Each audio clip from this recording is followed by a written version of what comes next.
Chapter 685. 1. When the red sun appeared in the sky, an unusually violent wave suddenly rippled in the sky. All of a sudden, the demons who sensed the wave of energy lifted their heads and looked at the sky. When they saw the red sun, their expressions changed abruptly. As the wave became more violent, wisps of red flames that seemed to be substantial surged in the red sun. In the end, they wrapped around the red sun and spun crazily, dispersing the clouds around the red sun. In the huge black snake, Orpheus looked up at the red sun in the sky with an expressionless face. Then, he shifted his gaze and stared unblinkingly at the pale-faced Noah in the distance. Noah was burning with terrifying mana flames all over his body. His eyes flickered slightly. As the dragon god who was publicly recognized as the #1 powerhouse in this world, Orpheus' invincibility was deeply rooted in everyone's hearts. However, at this moment, Orpheus, who had displayed his infinite power to the fullest, met an opponent who could be called an opponent. Wally had once said that as the #1 powerhouse who was publicly recognized as invincible, even if all the top 10 powerhouses in this world were to join forces, they might not be able to defeat Orpheus. Now, Noah was truly able to contend with Orpheus to a certain extent. Of course, with Orpheus' ability, he could naturally see that Noah's power that was comparable to his couldn't last long. He was afraid that Noah had almost reached his limit and couldn't use it anymore. That was why Noah wanted to make a final gamble. If he could withstand the next blow, Orpheus would be able to defeat Noah easily. And of course, the next blow would be to the extent that even Orpheus would have to use all his strength to withstand it. "You are very strong." Orpheus once again spat out such words. "But I am undefeatable." As soon as he finished speaking, the gigantic black snake on Orpheus dissipated and turned into black flames that soared into the sky. It continued to expand from Orpheus' body and turned into a dazzling light that was like another black sun that appeared on the ground. It brought about an extremely ferocious power that surged in all directions. Looking at the dazzling black radiance that seemed to encompass the entire land, Noah gritted his teeth and endured the excruciating pain in his body, the burning sensation in his head, the blurring of his vision, and the rapid depletion of the magic power in his body. He squeezed out the last bit of his strength and poured all of his magic power into the next attack. All of a sudden, the raging red flames around the red sun in the sky became even more vigorous. In fact, the space around the red sun was slightly distorted at this moment. An almost corporeal violent energy fluctuation poured into the red sun, causing the color of the sun to become brighter and brighter, to the point where it had a strange dark red color. Immediately after, Noah's voice reverberated in the sky. "Whether you are undefeatable or not, you will have to take my final blow first." As these words came out, Noah's last bit of mana finally left his body and channeled into this final blow. Within the dark red sun, the roiling flames gradually condensed and trembled. In the end, everyone who looked up at the red sun saw it. In the blazing red sun, an incomparably handsome red horse quietly appeared. It was a crimson horse with crimson flames rolling all over its body. Its body was covered in scale-like armor, and every corner of the armor was filled with precious stones. It had a sharp horn on its head, and its eyes flickered with a bloody light. If the legendary dragon horse existed, then the giant red horse that appeared from the red sun was the so-called dragon horse. And it was indeed a dragon horse that carried the power of dragons and the power to slay dragons. It was a dragon horse that was formed by the fusion of the white horse and the dragon emperor. A blood-red light flashed in the eyes of the majestic dragon horse. It raised its head and let out a long neigh. Boost, boost, boost, boost, boost, boost. Then, the gems embedded in the scales of the crimson draconic horse flickered one after another, emitting sounds. The draconic horse, which was already extremely handsome, suddenly grew in size. The rolling flames on its body also became more and more violent and hot. In the end, the entire sky was dyed red. At the same time, the dazzling black light that surged from Orpheus' body also spread out like flames, bringing with it waves of obscure energy. It shook the ground until it cracked inch by inch, and some of the rocks even shattered into a pile of powder. It was extremely terrifying. Orpheus raised his head and looked at the majestic dragon horse in the sky. Sensing a strong sense of danger from it, Orpheus closed his eyes and raised his hand as if he was holding something up. His movements were extremely slow. As a result, the black light that surged from Orpheus' body immediately turned into a huge snake spear. It pointed diagonally at the sky, bringing with it waves of terrifying turbulence scraping sounds. It stirred up waves of extremely terrifying energy fluctuations that flowed along the ground and spilled out. In an instant, the ground suddenly shook and turned into powder. Like a flash flood, the huge snake spear that was formed by the dazzling black light suddenly exploded. Clang! Accompanied by resplendent light that blotted out the sky and earth, an incomparably sharp and ear-piercing sonic boom resounded. The enormous dark black serpent spear cut through space like lightning, shooting straight towards the horizon. Everywhere it passed, the entire space was stirred into a mess and ferociously burst apart. This was Orpheus' all-out attack. The demons who were looking up at the red sun in the sky and discussing fervently only saw a huge black spear shooting into the sky like an arrow that was trying to shoot down the sun. Their vision was almost covered by the dazzling black light that covered the sky and earth. In particular, those demons who could feel the terrifying power contained in the black spear were all horrified and in a mess.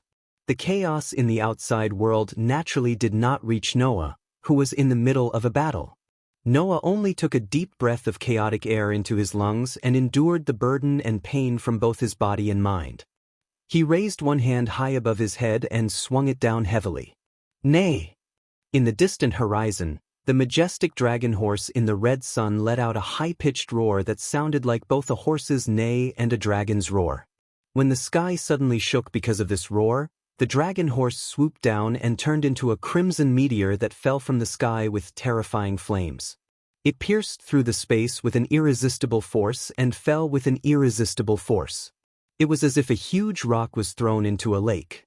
The originally chaotic space around the draconic horse that fell like a crimson meteorite cracked open and spread rapidly along the trajectory of the falling draconic horse.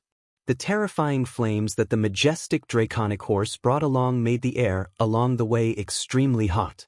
The temperature suddenly rose by an unknown number of levels.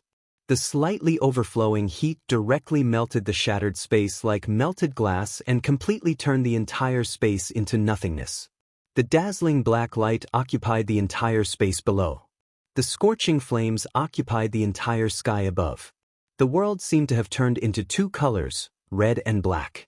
It was completely occupied by the crimson horse and the snake spear, showing a beautiful vision of heaven and earth. The space along the way was shaken open, causing the space cracks to spread. It contained a terrifying power.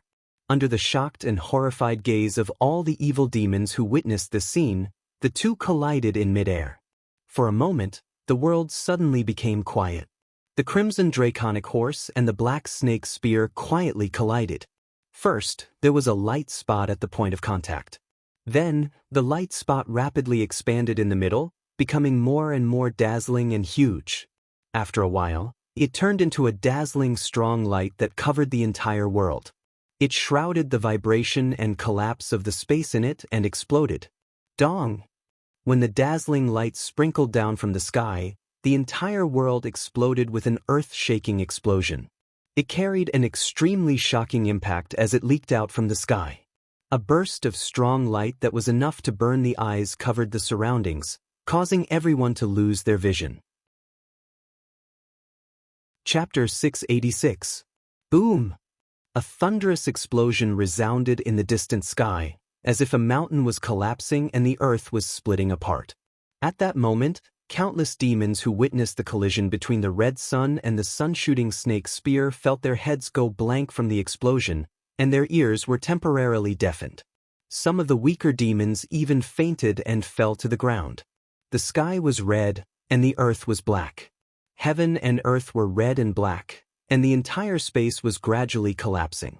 In the dazzling heaven and earth vision, a tornado-like energy ripple surged out from the center of the collision and swept across the sky. Crack, crack, crack, crack. The space was distorted like a rag, and it couldn't bear the burden and exploded with cracking sounds. Deep black marks spread out, and they were clearly visible. In the full-force collision between Noah and Orpheus, the entire space between heaven and earth was almost blasted apart. The collision was actually so terrifying. The energy ripple that was filled with red flames and black energy formed a storm that spun wildly and released a shocking destructive force. Boom, boom, boom, boom, boom, boom. At the bottom of the energy storm, the earth seemed to have been attacked by the tip of the tornado, and it exploded one by one. Boom, boom, boom, boom, boom, boom, boom. Countless rocks and hills were completely destroyed at this moment, and they turned into dust amidst the muffled explosions. Pa pa pa pa pa. Everything within a few hundred meters, whether it was trees, rivers, rocks, or hills, were all destroyed by the violent energy storm as if they had fallen into a cataclysm. Only debris was left. Dong! The ripples formed by the force of the impact contained a dense, fiery light, covering the entire world. Fortunately, the place where Noah and Orpheus fought was in the wilderness where there was no human habitation, and the territory of the underworld was very vast because there was no sea. The distance between cities and territories was quite far, so large areas of mountains and wastelands were unoccupied. Therefore, even such a terrifying collision didn't cause any real casualties. It only made the demons who witnessed the collision in the nearby cities dizzy, causing many of them to faint and the windows of the buildings to shatter. If this confrontation had happened directly in the midst of human habitation, the casualties would have been truly terrifying. After an unknown amount of time, the powerful light that enveloped the entire world slowly receded. The energy storm formed by the shockwaves also gradually dissipated. Even the sky and land gradually returned to their original color and color. The temperature also began to fall. However, the shattered space between heaven and earth would take a long time to recover. The demons who witnessed everything panicked one after another, causing the cities to become extremely noisy and chaotic. Some of the armies belonging to the higher-level demon nobles had already begun to move over and planned to head to the scene. Today was destined to be a day of unrest. On the other side, the place where Noah and Orpheus were originally located had completely turned into a wasteland. Rolling gravel, collapsed mountains, broken rivers, annihilated forests. The entire scene was as if they had just experienced the end of the world and luckily escaped a calamity. It was rather shocking. In such a miserable wasteland, in a corner, there was a crumbling barrier full of cracks. Finally, it couldn't hold on any longer and exploded, revealing the situation inside. Inside the barrier was Varley, whose armor was shattered inch by inch, with a trace of blood at the corner of his mouth. Next to Varley, Hegel, who was holding the unconscious kitten, was also in a sorry state, with many parts of his body charred. Both of them stared straight ahead, and there was only shock in their eyes. Just because they were close, they were affected by the aftermath of the impact. These two people with outstanding strength who could fight against the Demon King had ended up in such a state. If someone had told Varley and Hegel before today that they had ended up in such a miserable state just by watching the battle, they would definitely have scoffed at them. However, seeing such a scene today, the bloody truth told Varley and Hegel how far away they were from the battle just now. It was so far away that Varley and Hegel had ended up in such a state just by watching the battle. Of course, Varley and Hegel didn't doubt Orpheus' ability. However, Noah was actually able to compete with Orpheus and cause such an earth-shattering collision, causing the two of them to end up in such a state. Both Varley and Hegel couldn't believe it. Cough, cough. Hegel wanted to get up, but his body went limp and he almost fell to the ground. His face was pale and he couldn't stop coughing. The armor on Varley's body was completely shattered and disappeared, leaving Varley clutching his chest. Blood kept dripping from the corner of his mouth, but his eyes were extremely shaken. He's actually so strong?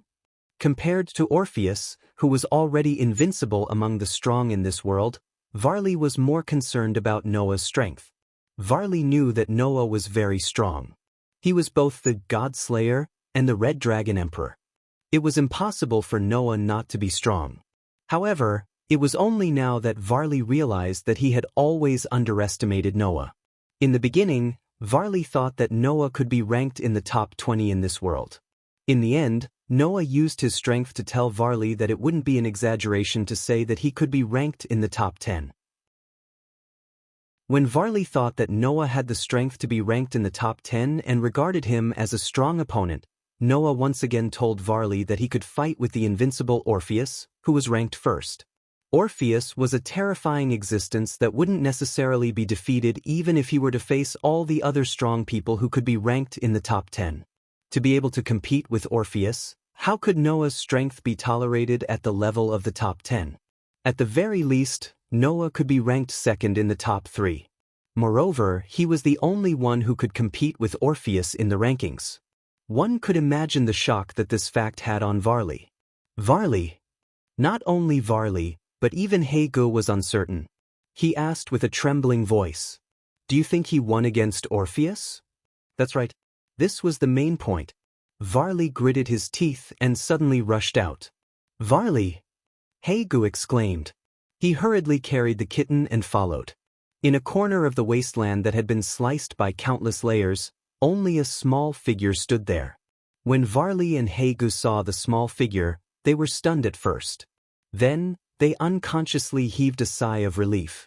Hagu even smiled slightly. It seems that Orpheus won. Varley didn't say anything. He just stepped forward and stood behind Orpheus.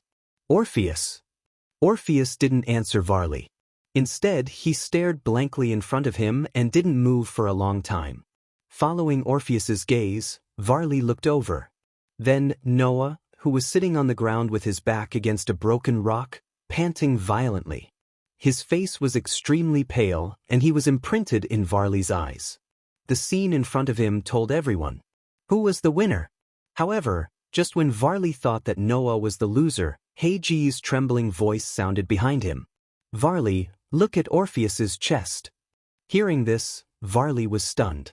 When he saw Orpheus's chest, his pupils shrank fiercely. That was because the place where the heart should have been was completely empty. It was empty. The place where Orpheus's heart should have been had completely disappeared. On the other side, Noah, who was leaning against the broken rock, had one hand stained with blood. Seeing this, how could Varley not understand what had happened? Noah and Orpheus' all-out attack were evenly matched. However, at the last moment, Noah used all his strength and used the power of the Dragon Slayer from the Dragon Emperor avatar to dig out Orpheus's heart. I'm afraid that even Orpheus couldn't react in time to this sudden attack, right? Noah had exhausted all his strength and was in a weak state, unable to move. Orpheus's heart was dug out directly. In the end, who won and who lost? There was no victory or defeat anymore. After all, Noah had only exhausted himself. He wasn't defeated at all. As for Orpheus, it could be said that he had unlimited power.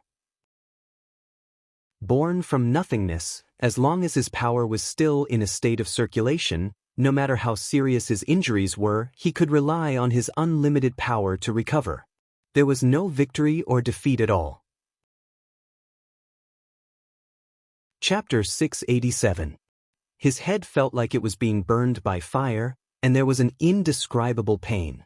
His body was unable to exert any strength, and every part of his body was sending signals to Noah, as if it could fall apart at any time. This made Noah feel a little numb. Especially within his body, there was not a trace of the originally boundless magic power left. This made Noah's entire body feel empty, as if it had been hollowed out.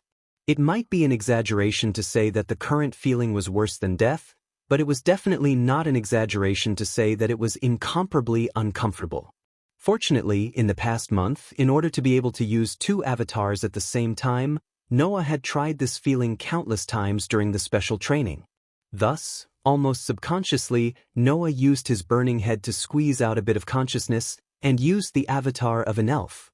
Clang! Sparkling starlight, like fireflies, gushed out from various parts of Noah's body and enveloped Noah's entire body.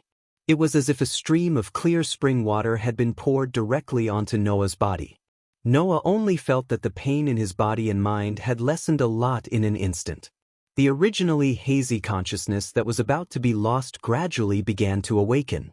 Immediately, Noah opened his eyes with difficulty and looked forward. There, Orpheus, who looked like a 12 or 13-year-old girl, was still standing there, a pair of eyes that were as silent as the moonlight was staring straight at Noah, who was leaning against the broken rock, without even blinking. From Noah's angle, he could clearly see that Orpheus' heart had been completely hollowed out. Because of this fact, Varley and Black Goo, who were standing behind Orpheus, looked at Noah with shocked eyes, making Noah laugh bitterly in his heart. Varley and Black Goo must have thought that Noah had dug out Orpheus' heart at the last moment, which was why they were so shocked. Actually, this thought was wrong. Indeed, at the last moment, Noah used his last bit of strength to launch a surprise attack on Orpheus. However, Noah only wanted to see if he could trigger the reaction of the world fragment in Orpheus' body after getting close to him. He wanted to find a way to take out the world fragment, which was why he launched a surprise attack. To his surprise, Orpheus seemed to have thought that Noah was going to do something to her, and actually gave up on her heart. That's right. It was Orpheus who gave up his heart. Orpheus had the ability to share his power with others. At the end of the day, Orpheus, who had unlimited power, was just a collection of power. Therefore, in the eyes of others, giving up one's heart was inconceivable. However, Orpheus saw his heart as a part of his power and simply gave it up. Under such circumstances, it led to the scene where Noah dug out Orpheus' heart. If Orpheus had not given up on his heart, Noah's surprise attack at the last moment would have at most injured Orpheus a little, and would not have caused such a shocking consequence as having his heart dug out. Therefore, the result was that Orpheus paid a little price. However, due to her own uniqueness, the seemingly shocking injury was actually nothing to her. As for Noah, although he did not suffer any effective damage from Orpheus, his body and mind were under an unimaginable burden because of using two avatars at the same time. His mana was also depleted. Even with the rapid recovery of the elf avatar, he should be able to barely use authority after a while. However, it was impossible to use two avatars to fight again. Without being able to use two avatars, Noah had no chance of winning against Orpheus. In Noah's opinion, this battle was undoubtedly his defeat. However, even though he was well aware of that fact, Noah still pulled himself together, endured the discomfort in his body, and stood up from the ground with great difficulty. He looked straight ahead and met Orpheus' gaze. Orpheus' gaze was fixed on him. No wonder you're known as the strongest existence. Orpheus, you're indeed very strong. Upon hearing that, Orpheus did not say anything. He continued to look at Noah quietly, as if he was trying to remember Noah's appearance. He did not shift his gaze away from the beginning to the end. It was not until a certain moment that Orpheus lifted his feet and slowly walked in the direction of Noah. Noah's body suddenly tensed up. The burden on his body and mind had not been fully recovered. The mana in his body had only recovered to a negligible amount compared to when he was at his peak.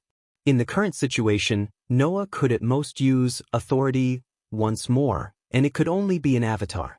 The situation of the battle had entered an overwhelming disadvantage for Noah. Even so, Noah still whipped his still weak body and looked straight at Orpheus, just like when he faced Maglia when he was a child, saved Alusha, and challenged Kildas. It was also because of this that Noah did not notice. The ears of the kitten, who was still lying in Black G's arms and had her eyes closed, trembled slightly, and then she slowly opened her eyes. Ah! The next moment, Black Go, who was still shocked by Noah's battle results, exclaimed. That was because the kitten had suddenly broken free from his arms. With an unprecedented speed, the kitten appeared in front of Noah in a flash like a bullet fired from a gun amidst the sound of air being torn apart. She opened her arms and shielded Noah behind her. The sudden scene stunned everyone present, including Noah. Kitten. Noah, who was still whipping his body, was stunned for a moment and stood up in surprise.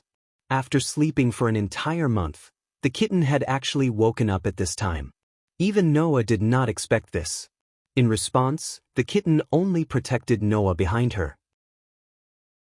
Her eyes flickered with a determined light, and she looked straight at Orpheus without fear as she said word by word. I won't let you hurt, teacher. Orpheus immediately stopped in his tracks and fell into silence. Bain? Black Goo finally reacted and narrowed his eyes. Get out of the way, Bain. You can't even stop me, let alone Orpheus. Don't waste your energy. Hearing Black G's words, the kitten did not say a word.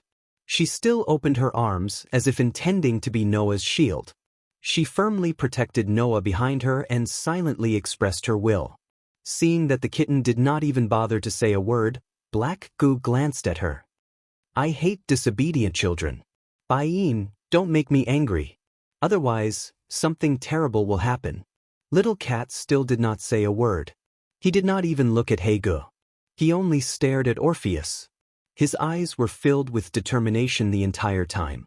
At this moment, Black G's face finally darkened.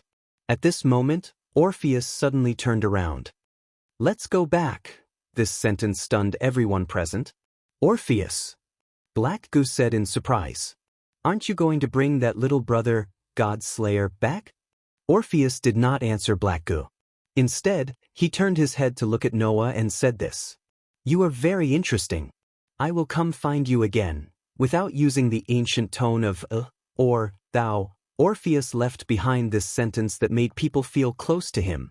Then, with a vibration in the air, he disappeared. Seeing this, Black Goo had a look of disbelief on his face. However, he received an order from the silent Wali. Let's go back, Black Goo. Yes. Black Goo could only nod unwillingly and stare at the kitten. Bain, I will come find you again.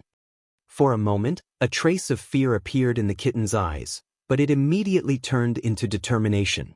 No matter what, I won't let you hurt, teacher. Black Goo snorted coldly. The light of a teleportation magic array flashed on his body and he disappeared. Only Wali was left. He stared straight at Noah and said this after a while. You are stronger than I thought. I can't compare to you now, but I will catch up. After saying this, the light of a teleportation magic array flashed on Wali's body and he disappeared. It was only at this moment that Noah breathed a sigh of relief. All the physical and mental fatigue suddenly surged up, causing his vision to blur. His body went limp and he almost fell. At this critical moment, the kitten hurriedly supported Noah and called out worriedly. Teacher, I'm fine. I just overexerted myself. Noah shook his head. Let's go back. The kitten nodded and supported Noah as they slowly walked in the direction of the Jumanli residence. Chapter 688. The battle between Noah and Orpheus was too shocking, causing the nearby cities to be affected. It even caused panic among the demon residents, causing a huge uproar in the entire demon world. After that, the 4 demon kings, including Syzax, Seraph, Achuka, and Felubium, also received the news and sent people to investigate the scene. In the end, they saw a wasteland that had been destroyed so badly that it was unbearable to look at. Due to the fact that the current underworld was inseparable from humans in terms of reproduction, there were many places that were similar to the human world in many ways. Under such circumstances, coupled with the fact that too many demons had witnessed the earth-shattering collision at the last moment of the battle between Noah and Orpheus, this matter could not be concealed at all. Therefore, almost the next day, the news of 2 terrifying powerhouses fighting in the underworld and razing a territory to the ground spread like wildfire throughout the underworld, and even the fallen angels knew about it. For a moment, the entire underworld was in a mess. Every demon and fallen angel was discussing who exactly was the expert that caused the collision in the battle. This caused the underworld to be filled with people discussing this matter in a short 2 to 3 days. It could be said that the entire city was in an uproar, and it was extremely noisy. Many higher-ups of the demons felt that with 2 terrifying people in the underworld, they could not be ignored. Therefore, they held countless meetings to discuss this matter in depth. The general content was nothing more than whether the 2 powerhouses were planning to do something in the underworld, whether it would affect the demon world, or whether they were simply targeting the demons. They were having a lot of fun because of this. The most important thing was that they had to figure out the identities of the 2 powerhouses. Otherwise, they would not be able to feel at ease at all. To put it bluntly, these higher-ups of the demons felt that their lives were finally threatened, and they were all panicking. They could only think of various ways to feel at ease. If these higher-ups of the demons knew that one of the two powerhouses that made them fear was Noah, whom they had planned to target not long ago, their expressions would definitely be very interesting, right? Regardless, in the end, the upper echelons of the Abyss Devils held many meetings and conducted many discussions and research, but in the end, nothing was decided. This was because not long after that, the four demon kings, led by Sazax, Seraph, Achuka, and Felubium, suddenly ordered that they were not to pursue the matter further.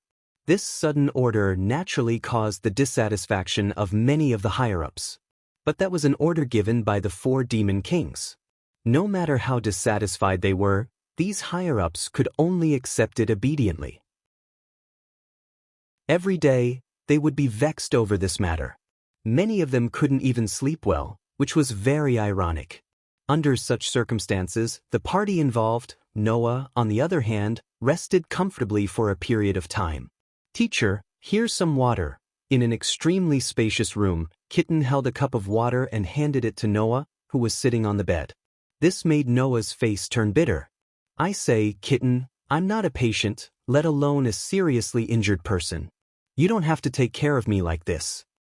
In the battle with Orpheus, although Noah had overexerted himself and suffered a lot of burden both physically and mentally, he did not suffer any injuries. And the battle with Orpheus had been going on for about 3 days. With such a long time, coupled with the recovery of the elf incarnation, Noah had returned to his best state in all aspects. He had even benefited a lot from the battle with an opponent of Orpheus level, and he had also gained some understanding of using the incarnation at the same time. No matter how one looked at it, there was no reason for Noah to be taken care of now. However, in the past 3 days, Kitten had imprisoned Noah in the room and did not allow him to go out. She also treated Noah as a patient or an injured person, which was really unbearable for Noah. Kitten had always only said one thing: no. With an unquestionable tone, Kitten shook her head. "In the past month, Teacher has been taking care of me and talking to me while I was unconscious. Now, it's my turn to take care of Teacher." This was Kitten's way of saying. Noah was simply speechless. "But I'm not injured or sick. There's no need to take care of me like this, right?" Kitten refused without hesitation. "If I say no, it means no." Her attitude was unprecedentedly tough. She was tough to the point of being unreasonable. No, in fact, Kitten was being unreasonable. She was treating a person who had no illness or pain as a patient or an injured person. If this was not unreasonable, then what was? However, Noah also knew that Kitten, who was not good at expressing her feelings, was expressing her clumsy gratitude to him. Therefore, Noah could not refuse and could only accept it helplessly. By the way, Kitten's ears and tail were still exposed. She was not in a state of hiding.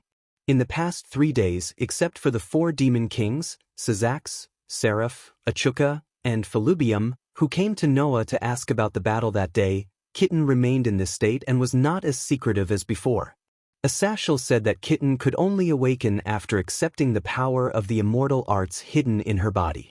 Although it was in order to save Noah that day, the Kitten had chosen to accept his power and awaken from a deep sleep. But since then, the Kitten had never shown any resistance to his power. After confirming this, Noah could not help but reach out and touch Kitten's ears. Meow. Kitten seemed to feel itchy. Her pair of cat ears trembled slightly and her pretty face blushed slightly. However, she did not reject Noah's intimate action. She lowered her head and a comfortable look flashed in her eyes. Noah, who felt that Kitten had really gotten over it, spoke softly. "You're finally not rejecting yourself?" Hearing this, the comfortable look in Kitten's eyes turned into a complicated look. After a while, it turned into an unwillingness to be outdone. "I just feel that there's no need for that." "No need for that?" Noah was confused. "What do you mean?" "On the day I was taken away by my sister, although I was still in a deep sleep, I saw the battle between Teacher and Orpheus." Kitten seemed to be recalling the battle that day and showed an expression of lingering fear and bitterness. "When I saw Teacher and Orpheus with that kind of power, I couldn't help but think that both of you were not devoured despite having such powerful power. If I were to go berserk because of my own power, That would really be too stupid. Today was probably the most talkative day Kitten had ever been. However, Noah knew that Kitten was speaking from the bottom of her heart. He guessed that the battle between Noah and Orpheus had really shocked Kitten. That was probably why she had such thoughts of making a living. Of course, it also had something to do with the fact that Noah had been talking to the sleeping Kitten for the past month.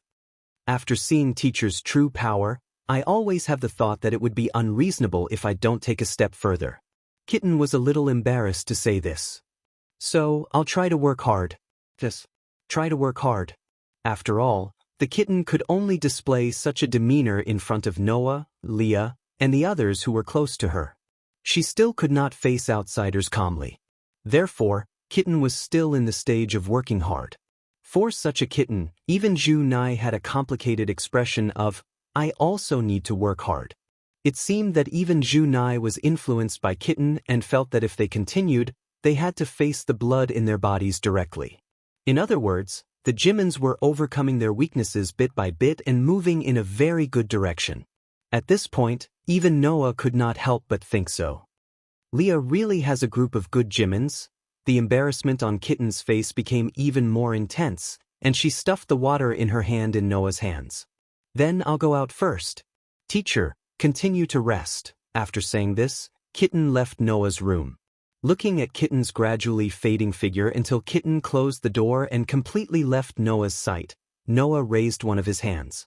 Over there, an incomplete feather that was emitting a soft white light floated above. That was naturally the world fragment that was originally lodged in Orpheus' heart. Finally, something. Chapter 689. Originally, Noah had thought that Orpheus was the same as Bio in the past. They both treated the world fragment as the core of life and derived life from it. During the battle with Orpheus, Noah thought that if he could rely on his unique connection with the world fragment to trigger a reaction from the world fragment, he might be able to have some effect on Orpheus. This was the reason why Noah launched a surprise attack on Orpheus at the last moment. However, when Orpheus simply abandoned his heart along with the world fragment and continued to move as usual, Noah knew that Orpheus was different from Bio. He did not treat the world fragment as the core of his life. It was only because the world fragment hosted the infinite power in his body. In other words, the world fragment did not host Orpheus himself, but Orpheus symbolized the infinite power of the Ouroboros. Therefore, Orpheus regarded his heart as a part of his power. After abandoning it, Orpheus was still able to move freely.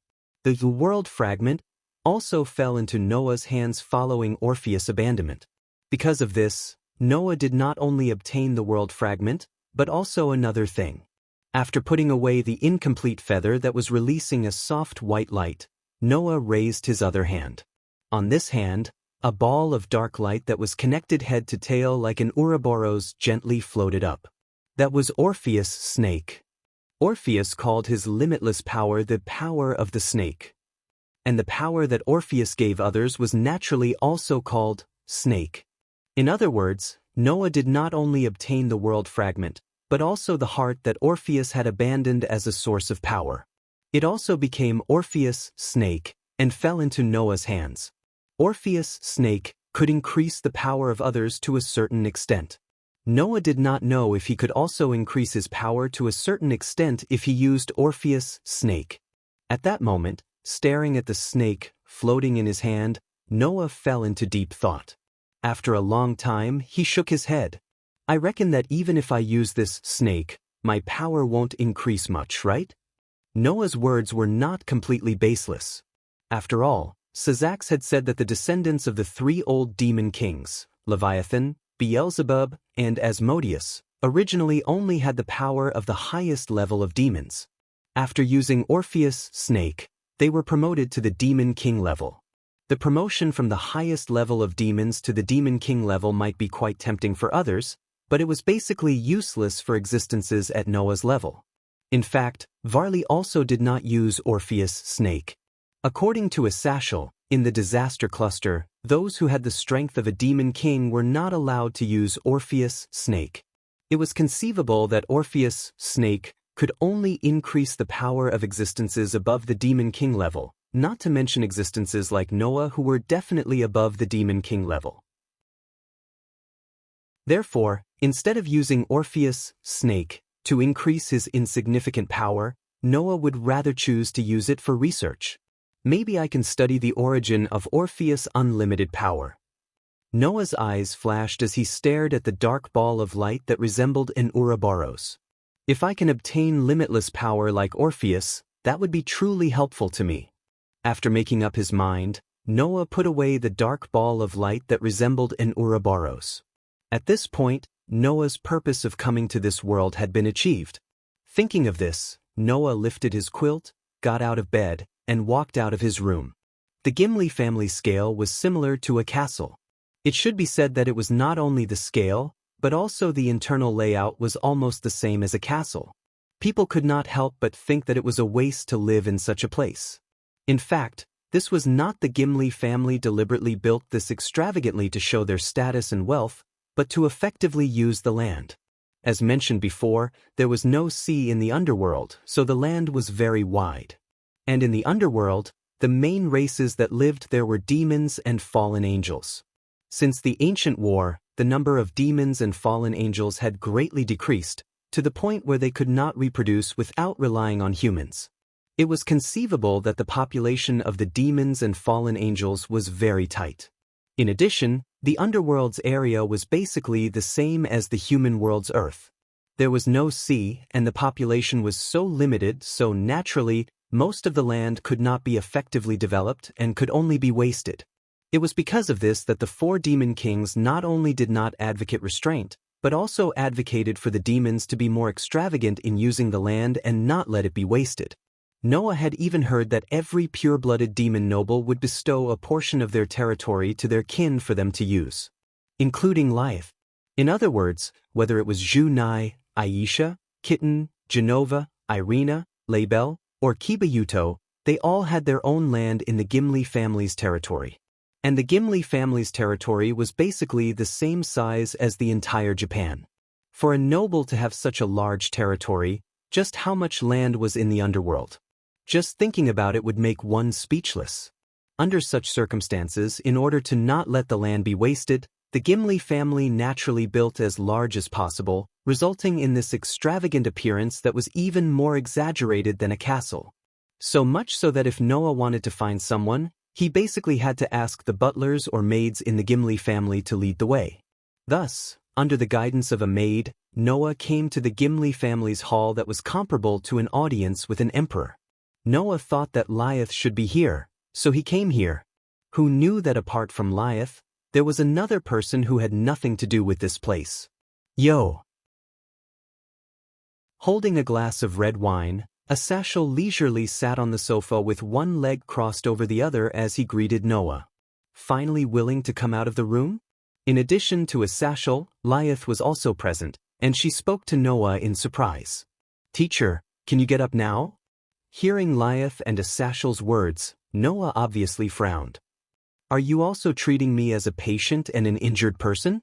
Hearing this, Asashel and Lilith looked at each other and laughed bitterly. Asashel said directly, "Your opponent is that Orpheus. Generally speaking, not to mention an injured person, it's not strange for him to become a dead person, right? To be honest, I'm also very surprised."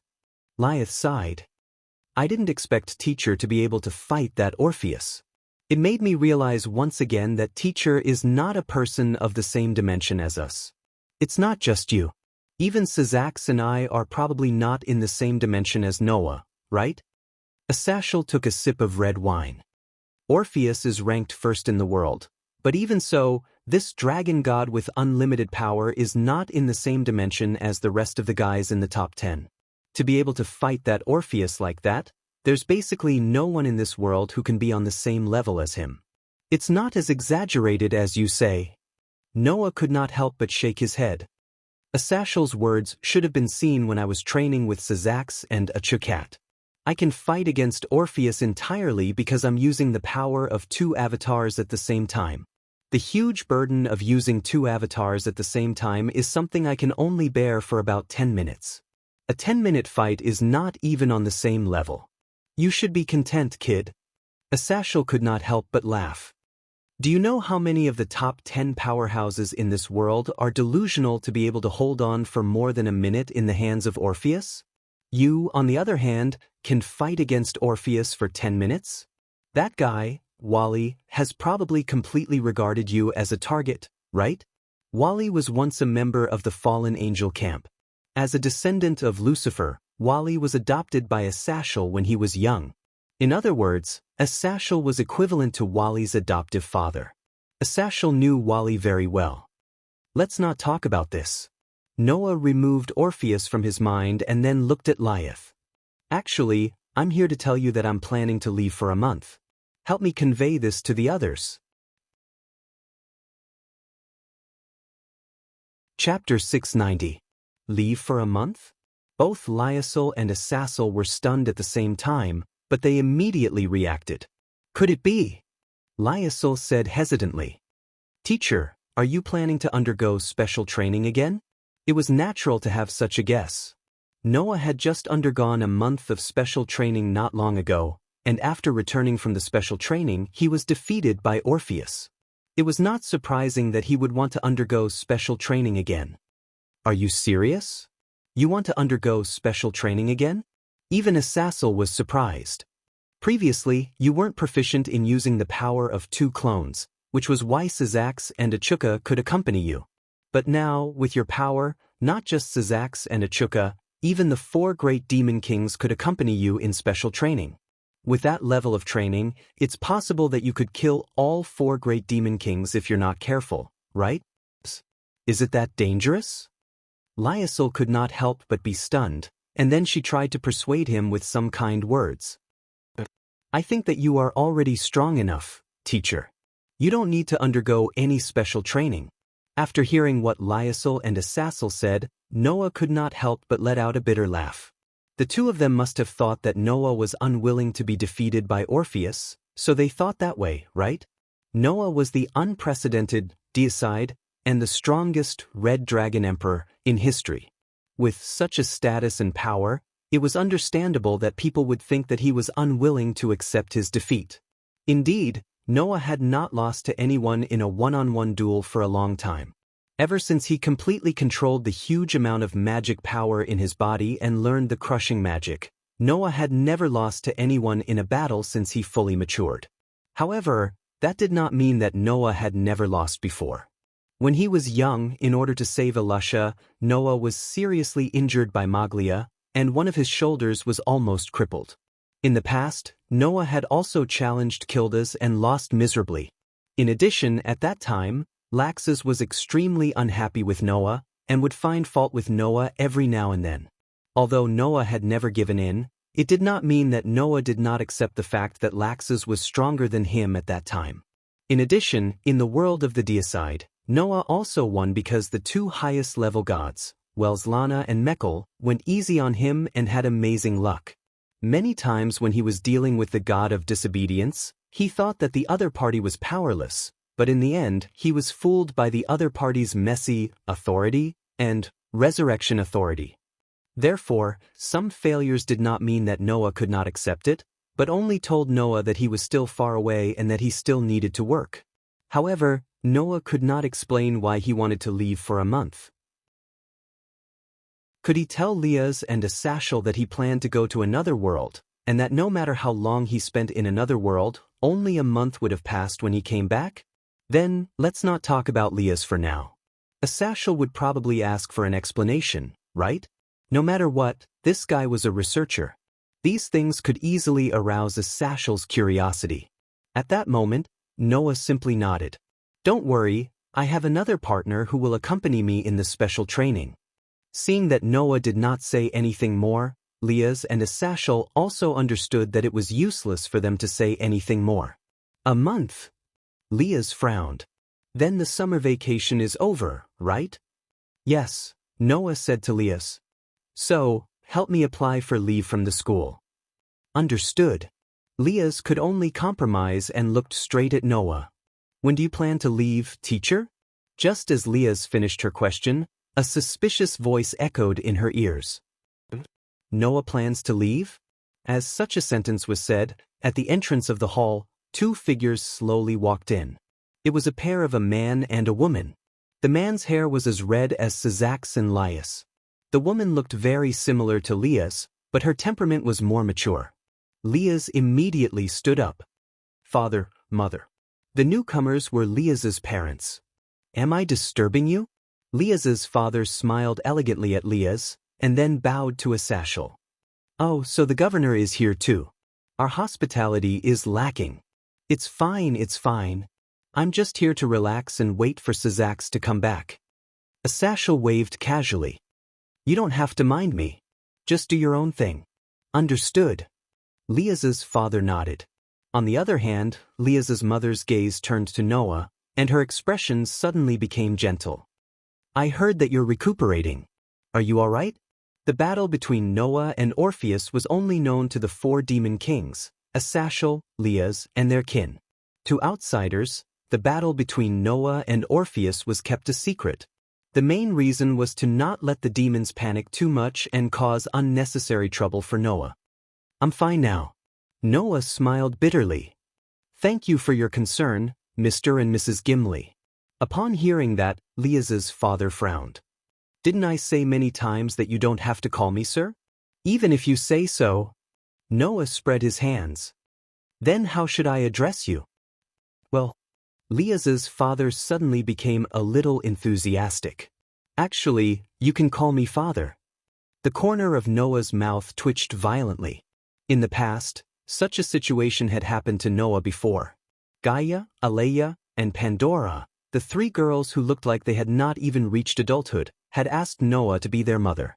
Now, even someone who called himself father had finally appeared? On the side, Asashel turned his face away and kept snickering. Leah's, on the other hand, blushed to the bottom. Why did Noah call Leah's father father? There was no need to say the reason. Dear, you're being too hasty, Leah's mother immediately reminded her. This kind of thing should be done step by step. It's too early to be happy. That's true. Leah's father touched his head embarrassedly. It seems that I'm too impatient. The children should have their own plans too. I'll wait obediently. Father, mother. Leah's could not hold it in any longer and cried out. Can you please stop talking among yourselves? What do you mean by completely ignoring my wishes? Leah's words made Leah's mother narrow her eyes. Leah's, don't forget that you canceled the engagement with Phoenix. Your father and Sazak spent a lot of effort to promote this engagement, but you ruined it. The other nobles even said that the capricious young lady of the Gimli family used the legendary God Slayer to cancel the engagement. Even if you're the Demon King's sister, your behavior should be restrained. The capricious young lady used the legendary God Slayer? Wasn't that referring to Noah? It seemed that the nobles were not stupid. They all knew that Noah and Leah's engagement was actually very fake. Of course, Riaz herself understood that as well. She was speechless all of a sudden. In this regard, it was Noah who spoke up to help. It's precisely because she's the Demon King's sister that the marriage partner should be chosen carefully. Mr. Gimli, Madam Gimli, I think that the young master of the Phoenix family and Leah's are not that suitable. Even if the two of you are anxious for Leah's to give birth to the next heir of the Gimli family, you can't force these two to be together just because of this, right? That will only lead to rumors after the marriage that the next head of the Gimli family is not on good terms with the third young master of the Phoenix family, won't it? This. Leah's father and mother looked at each other and stood up. After all, nobles were all concerned about their reputation. Just like what Madam just said, this kind of thing should be done gradually, Noah said kindly. As long as we let nature take its course, with Leah's qualifications, it shouldn't be too difficult to find her other half, right? Please have some confidence in your daughter. Instead, it was Leah's father and mother who laughed out loud at that. But hasn't Leah's already found her other half? This time, it was Noah's turn to be speechless. But you're right. This kind of thing should be done gradually. Leah's father and mother laughed meaningfully at the same time. We'll be waiting for your good news. Noah and Leah's looked at each other and sighed. As expected, there would be all kinds of trouble if this dragged on. Chapter 691. Night. Lying on his bed, Noah stared at the high ceiling, unable to speak for a long time. Even if he wanted to say something now, his voice would be drowned out by the sweet voices around him. It's been a long time since I slept with so many people. That's true. Leah's and Jura, who were wearing see-through pajamas rather than sexy, were huddled together at the head of the bed, chatting about a myriad of topics as if they were about to retire. Even though it's nice to sleep with so many people, how should I put it? As expected, it's still a little cramped, isn't it? Aisha, Genova, and Irina gathered at the end of the bed, all of them expressing their thoughts with a troubled expression. Do you need some water, Sensei? Lord Noah, I have tea here. Kitten and Label squeezed in front of Noah at the same time, one holding a cup of water while the other held a teacup. They tacitly moved in front of Noah at the same time, and when they realized that they were doing the same thing, they fell silent. Then they looked at each other, their gazes becoming extremely sharp, as if sparks could fly at any time from the friction, giving off a sense of danger. In other words, including Noah, there were 8 people squeezed into the bed. Apart from Shiba Yudo, all of the Jemengli family members were present. In Noah's room. On Noah's bed. Every room in the Jemengli residence was rather spacious. Not to mention sleeping, even if it was used for classes, there would be more than 100 students, desks, and chairs. Naturally, the bed in such a room was extremely luxurious. If 4 or 5 people were to lie down on it, it would definitely be more than enough. However, there were not only 4 or 5 people here, but a total of 8 people. Although the other 7 people were basically very slender, slim, and tall girls. But no matter what, squeezing in such a number of people was not something that could be described with just the word squeezing. Under such circumstances, Kitten and Label could only lie in Noah's arms, causing the 2 little girls to blush in embarrassment. Even so, neither Kitten nor Label had any intention of getting down from Noah's body. Rather, it would be more accurate to say that both Xiao Mao and Label seemed to be rather unhappy that there was another person in Noah's embrace apart from themselves. Such a hindrance? Didn't you just say, hindrance? Super hindrance. Do you think I'll pretend I didn't hear that? Go away if you hate it. I won't let you have your way. As the conversation continued, the gazes of the cat and Label became sharper and sharper. Noah could even see the cat emitting blue flames and the bird emitting scorching red flames behind the 2 of them. The atmosphere was so tense that swords were about to be drawn. Seeing Kitten and Label like that, Aisha, Genova, and Irina reacted differently. I'm so envious that I can actually lie in teacher's arms. Aisha, we can't admit defeat. We should attack now. Irina thinks so too, right? You're leaving that to me? I don't get it. The relationship between the church trio was as good as ever. Even so, Noah had the feeling that Aisha and Irina were showing signs of becoming more dangerous under Genova's leadership. Seeing that the church trio was having a discussion about something, while the cat and bird duo were glaring at each other as if they were bitter enemies, Leah and Junai were looking at Noah with ridicule. Why do I feel like all my family members have been stolen away by teacher? Era. Should I try and see if I can steal teacher instead? Similar arguments were going on all the time. Noah, who was lying straight in the middle of the girls, could only look up and sigh. Why are all of you crowding around me? Hearing this, the group of young ladies stopped what they were doing and looked at Noah one after another. Isn't teacher leaving tomorrow? Junai said with a smile, cupping one side of her face. That's why tonight counts as a farewell to teacher. I want to help teacher, so Genova asked me to come. Aisha looked at Noah with teary eyes and said pitifully, I can't? I heard that teacher is preparing for special training to defeat the infinite dragon god Orpheus.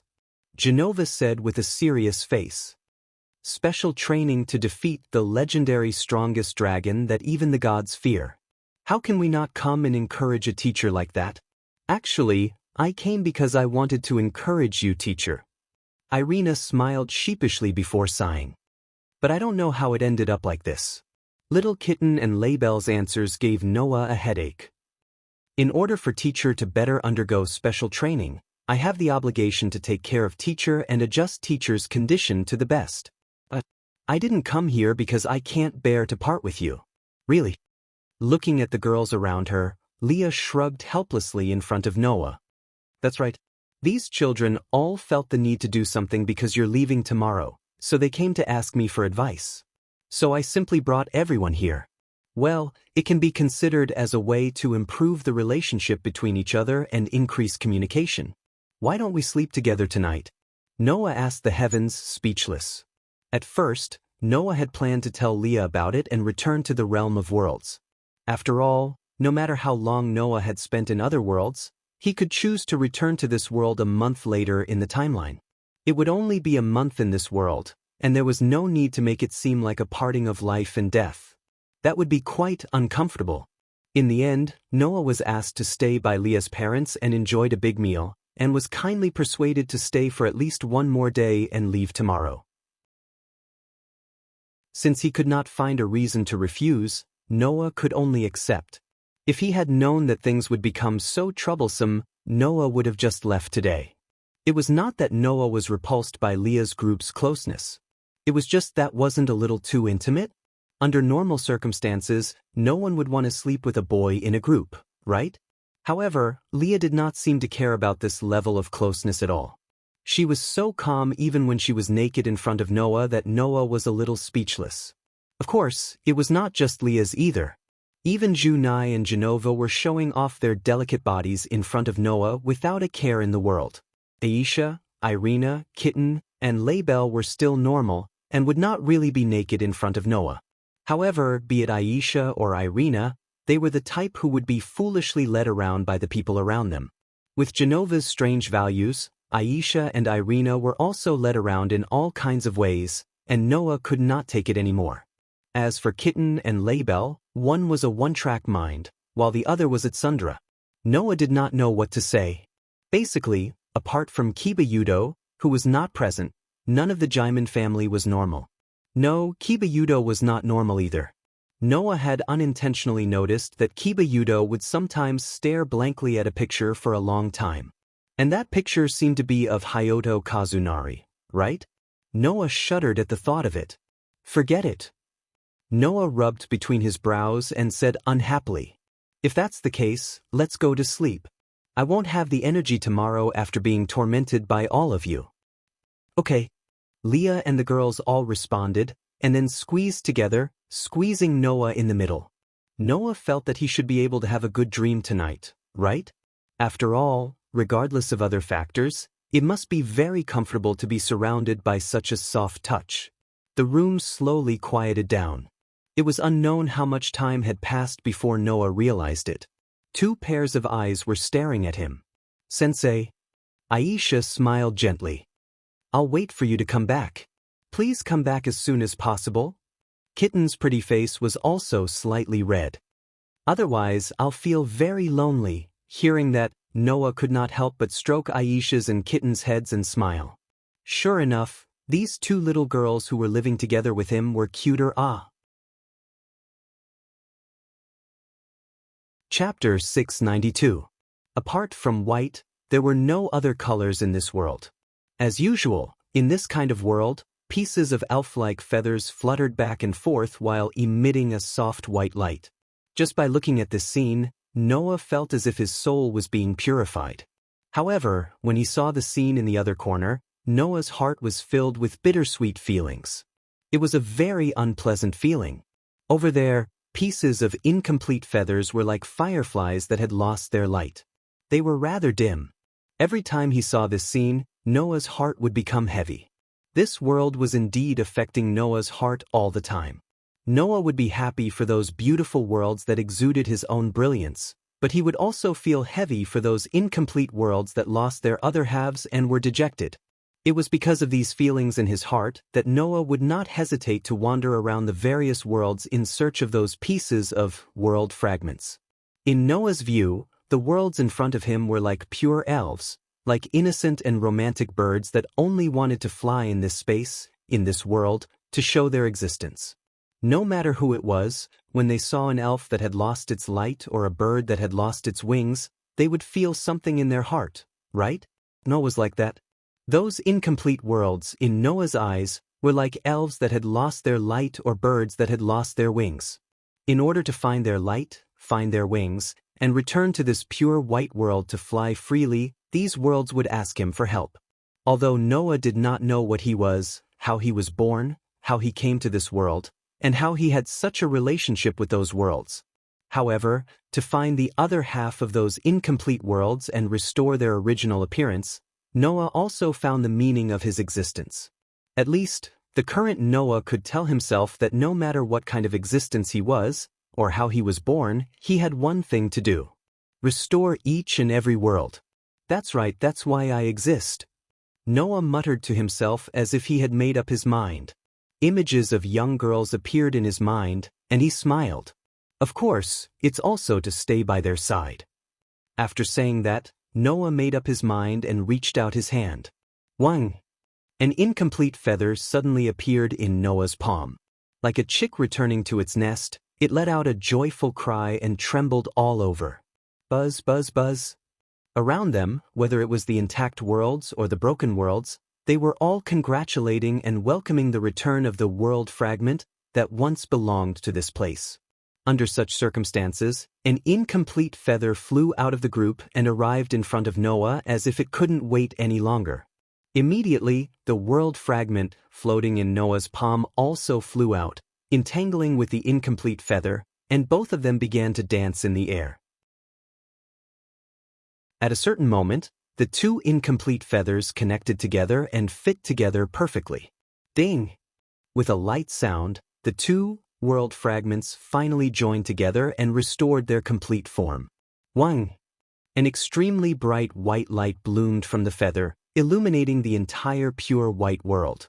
The recovered feather flew in a circle, like a cute puppy, and circled around Noah, before returning to the crowd and joining the vast flock of feathers. In this way, another world was restored by Noah.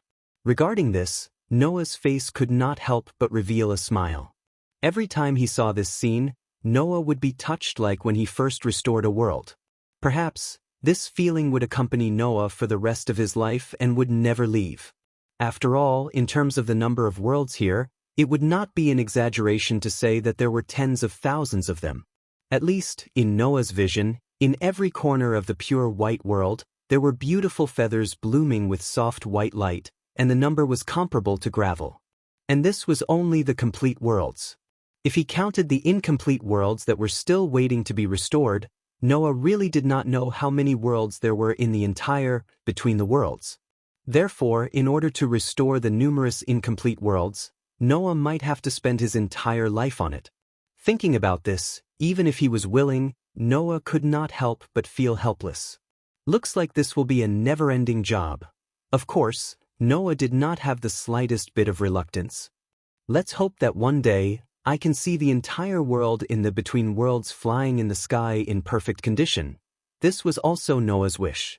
However, everything that happened next threw Noah, who had such expectations in his heart, directly into the abyss, as if it intended to consign Noah to eternal damnation, making Noah unable to forget it for the rest of his life.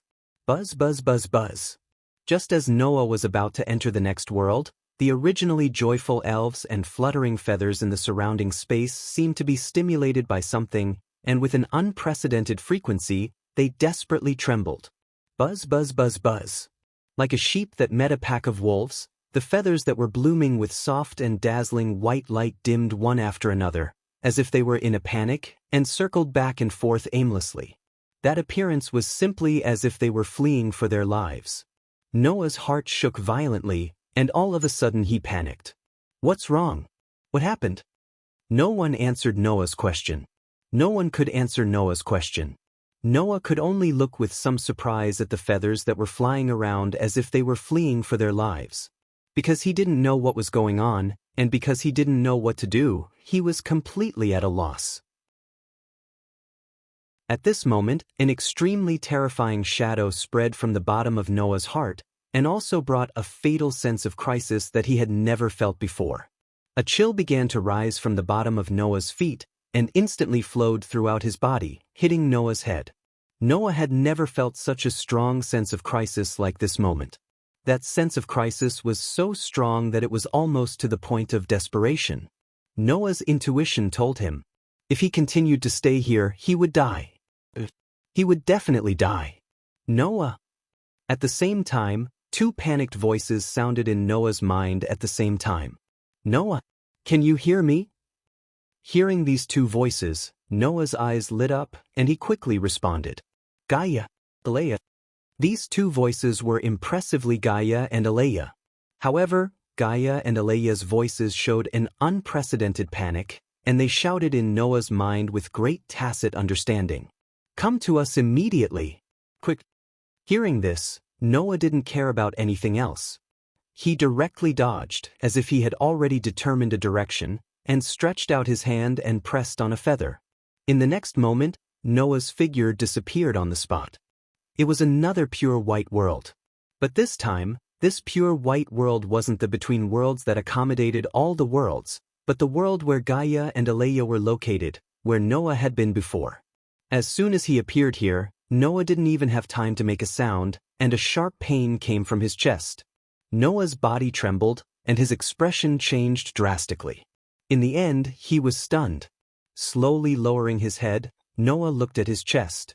There, two small hands mercilessly pierced Noah's heart, and mercilessly crushed Noah's heart.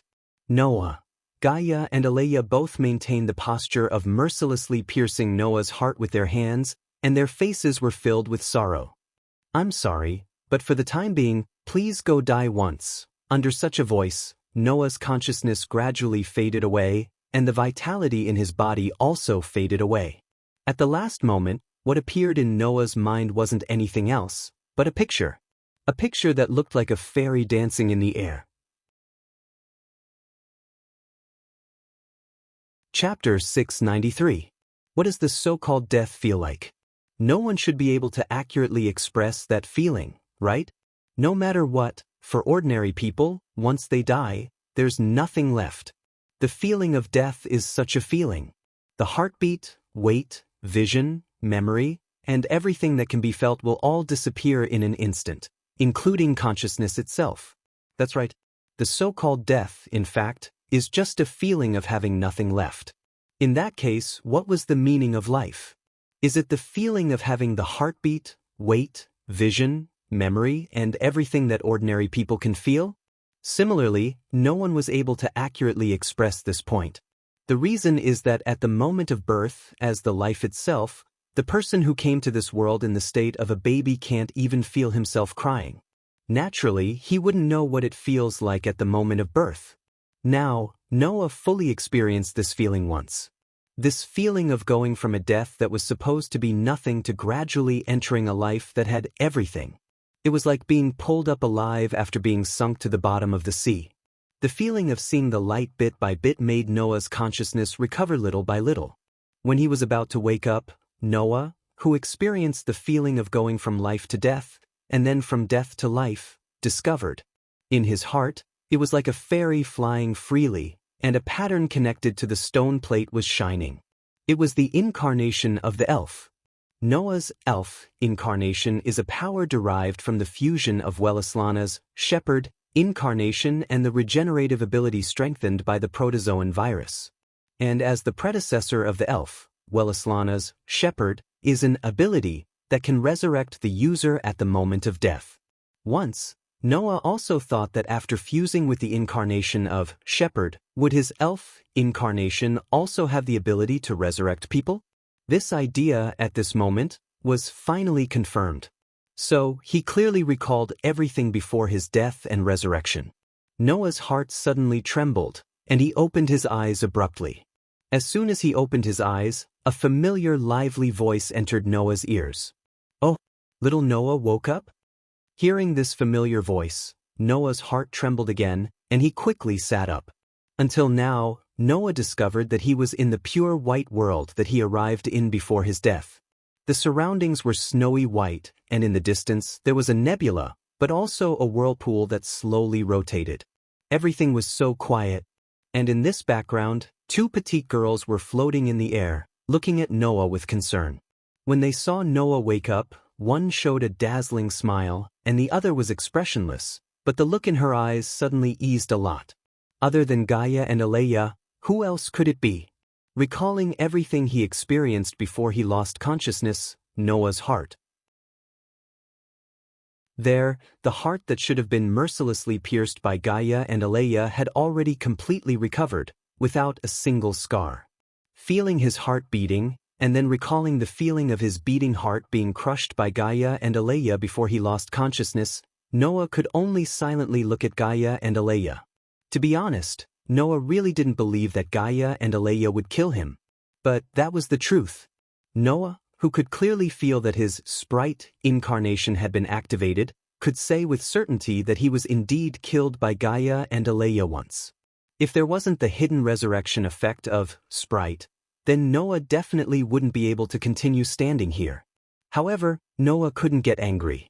Noah believed that with Gaia and Aleya's ability, they would definitely be able to sense that his sprite could resurrect him, which was why they killed him once. In other words, for a certain purpose, and knowing that he could resurrect again, Gaia and Aleya killed him. Therefore, Noah could understand. However, understanding was one thing, but Noah still had some lingering fear in his heart.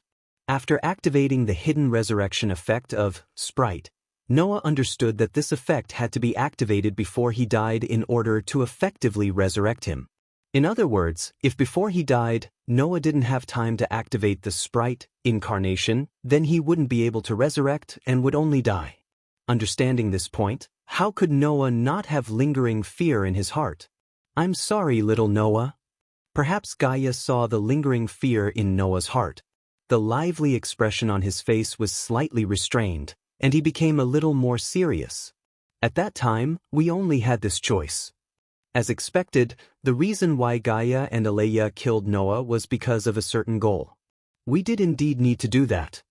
Aleya seemed to have seen through Noah's thoughts and indifferently said, "If we didn't erase all traces of your life, then you would have definitely been discovered. At that time, you really couldn't avoid the fate of disappearing." Discovered? Noah's heart skipped a beat as he asked, "Discovered by what?" Before being called here by Gaia and Aleya, Noah did indeed feel that something terrifying was approaching, which made Noah feel a sense of crisis that made him despair. In addition, at that time, the abnormality in Between Worlds, how could Noah not understand what had happened? After being asked by Noah, Gaia and Aleya looked at each other and actually looked at Noah, revealing a serious atmosphere in their eyes. Go back to Between Worlds and take a look yourself. Once you see it, you will understand how dangerous it was. Hearing this, Noah had a bad premonition in his heart. It was still the same pure white world. However, after returning to this pure white world, Noah looked at everything in front of him. In his heart, all the emotions were like boiling water, boiling. Because what appeared in front of Noah was a scene that Noah couldn't believe. Between Worlds was still the same Between Worlds. The feathers were still the same as before. However, in that place that looked like the ground, something was scattered all over the pure white world. It was still feathers. However, the feathers seemed to have been forcefully snapped off by something, leaving behind only half of the feathers. Without a doubt, the broken feathers scattered all over the ground were world fragments. It was because he clearly understood this point that Noah's heart was boiling like boiling water. There was no other reason. With the addition of the world fragments scattered all over the ground, the intact worlds were reduced to a pitiful state. In other words, the world fragments that were scattered on the ground were the worlds that were still flying in the air a moment ago. They belonged to the worlds that were still intact. What's going on? Noah clenched his fists, trying to suppress the rolling emotions in his heart. What the hell is going on? Although that was what he said, Noah actually had some guesses. I'm afraid that during the period of Noah's death, something happened in the world Between Worlds, which destroyed all the worlds that were originally intact. At this time, Noah finally reacted. Originally, Noah would go to other worlds to retrieve the world fragments, because the worlds were destroyed, causing half of the fragments to be lost to other worlds. Now, beside Noah, another world was destroyed. It was that simple.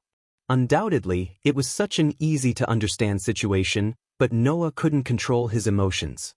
Then, what's the point of everything I've done? Noah didn't know how those worlds were destroyed. However, the reason for the destruction of the worlds didn't disappear, it was still continuing. He worked so hard to retrieve the world fragments from one world after another, just in the vain hope that one day he would be able to restore all the worlds to their original state. As a result, in the blink of an eye, a large part of the world was destroyed in front of his eyes. How could Noah control his emotions? How could Noah not doubt himself? The meaning of existence was denied. How could Noah not be shaken? Damn it. Chapter 694.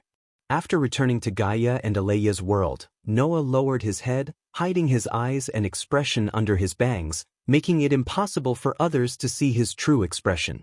However, Gaia and Aleya could still sense that Noah's heart was at a loss and not calm. For the first time, whether it was Gaia or the expressionless Aleya, a trace of heartache flashed in their eyes.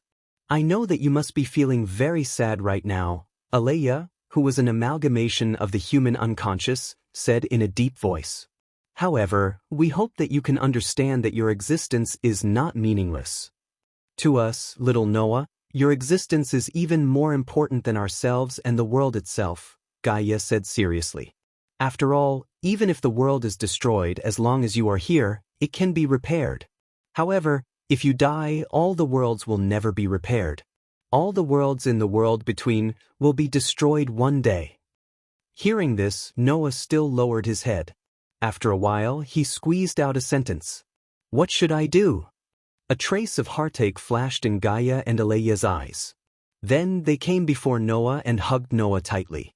If the people in this world who knew about the existence of Gaia and Aleya were to know that the consciousness of the planet and the consciousness of humans would actually act so intimately and humanely towards a specific object, they would definitely be shocked beyond words.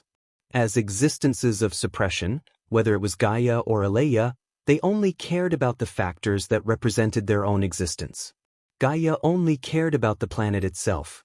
Aleya only cared about the human race. This was because if they lost the planet and the human race, Gaia and Aleya would not be able to continue existing. Therefore, as suppression forces, Gaia and Aleya would only consider the world and themselves. They would not display emotions that did not belong to suppression for a specific person. However, at this moment, facing Noah, Gaia and Aleya were like ordinary mothers comforting their children. It was very humane. Under such circumstances, 2 sentences drifted into Noah's ears. One day, you will understand the true meaning of your existence. Now, what you need to do is to become stronger like before. That will be enough. These 2 sentences seem to have dispelled all the shadows in Noah's heart. Finally, Noah found a bit of light and a direction to move forward. Sensing that Noah had regained his self-confidence, Gaia and Aleya smiled at the same time. They let go of Noah and looked straight into Noah's eyes. Little Noah, we can only tell you 3 things. Gaia extended a finger. First of all, because the world between worlds once again ushered in a calamity that led to the collective destruction of the world, many world fragments were lost to other worlds. Some were even lost to the worlds you have been to before. In this world, there is also a peace. The second thing. Aleya continued Gaia's words. Because you, the only hope left in all the worlds, were likely to be discovered. If that happened, you would definitely be destroyed. Therefore, in order to hide your tracks, we didn't hesitate to let you die once. Moreover, there seemed to be 2 separate consciousnesses hidden in your soul. It was very likely that you would be discovered. Therefore, to be on the safe side, we borrowed the power of the origin to enter your soul and uproot those 2 consciousnesses. Uproot? Noah couldn't help but be shocked and asked with uncertainty. Then Bio and Drake are now. Don't worry, they are fine. Gaia blinked his eyes. Now they are with me. After saying that, Gaia raised one of his hands. On that hand, 2 light dots floated up and down, looking exceptionally beautiful. Your constitution originally had the side that made all external negative energy completely ineffective. Even if it was us, if we didn't borrow the power of the origin, we wouldn't be able to uproot those 2 consciousnesses in your soul. Alea nodded at Noah. However, getting rid of them is a good thing for you. Your soul was originally the purest and most untainted existence. These two consciousnesses residing in it were like adding stains to it. Now that they have been removed, the power of your authority should have increased, and the power of the horde incarnation should have also changed. We will tell you now, and you will understand when you experience it again. You should also be careful in the future, and don't let your soul be tainted so casually. If Bio and Drake heard this, wouldn't they cry themselves to death? However, this was the true side of Gaia and Alea. To Gaia and Alea, other than the world itself and themselves, the only thing that they cared about was Noah, this special existence.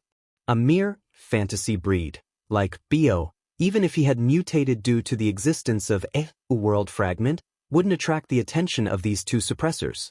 As for Drake, it was needless to say. A sky dragon might be tall and mighty in the eyes of others, but in the eyes of these two suppressors, he was only at the level of a small insect. Therefore, these two little fellows will be temporarily stored with me. Gaia smiled as she put away the two light dots. Right now, they are only consciousnesses. They will only continue to exist because I am maintaining them. If they go outside, they will immediately dissipate. Before you think of how to deal with them, I will keep them for you. Noah pondered for a moment and nodded without any objections. Then what about the third matter? The third matter is probably a bad thing for you, Alea said. Although some worlds can't avoid being destroyed, some worlds have fortunately survived.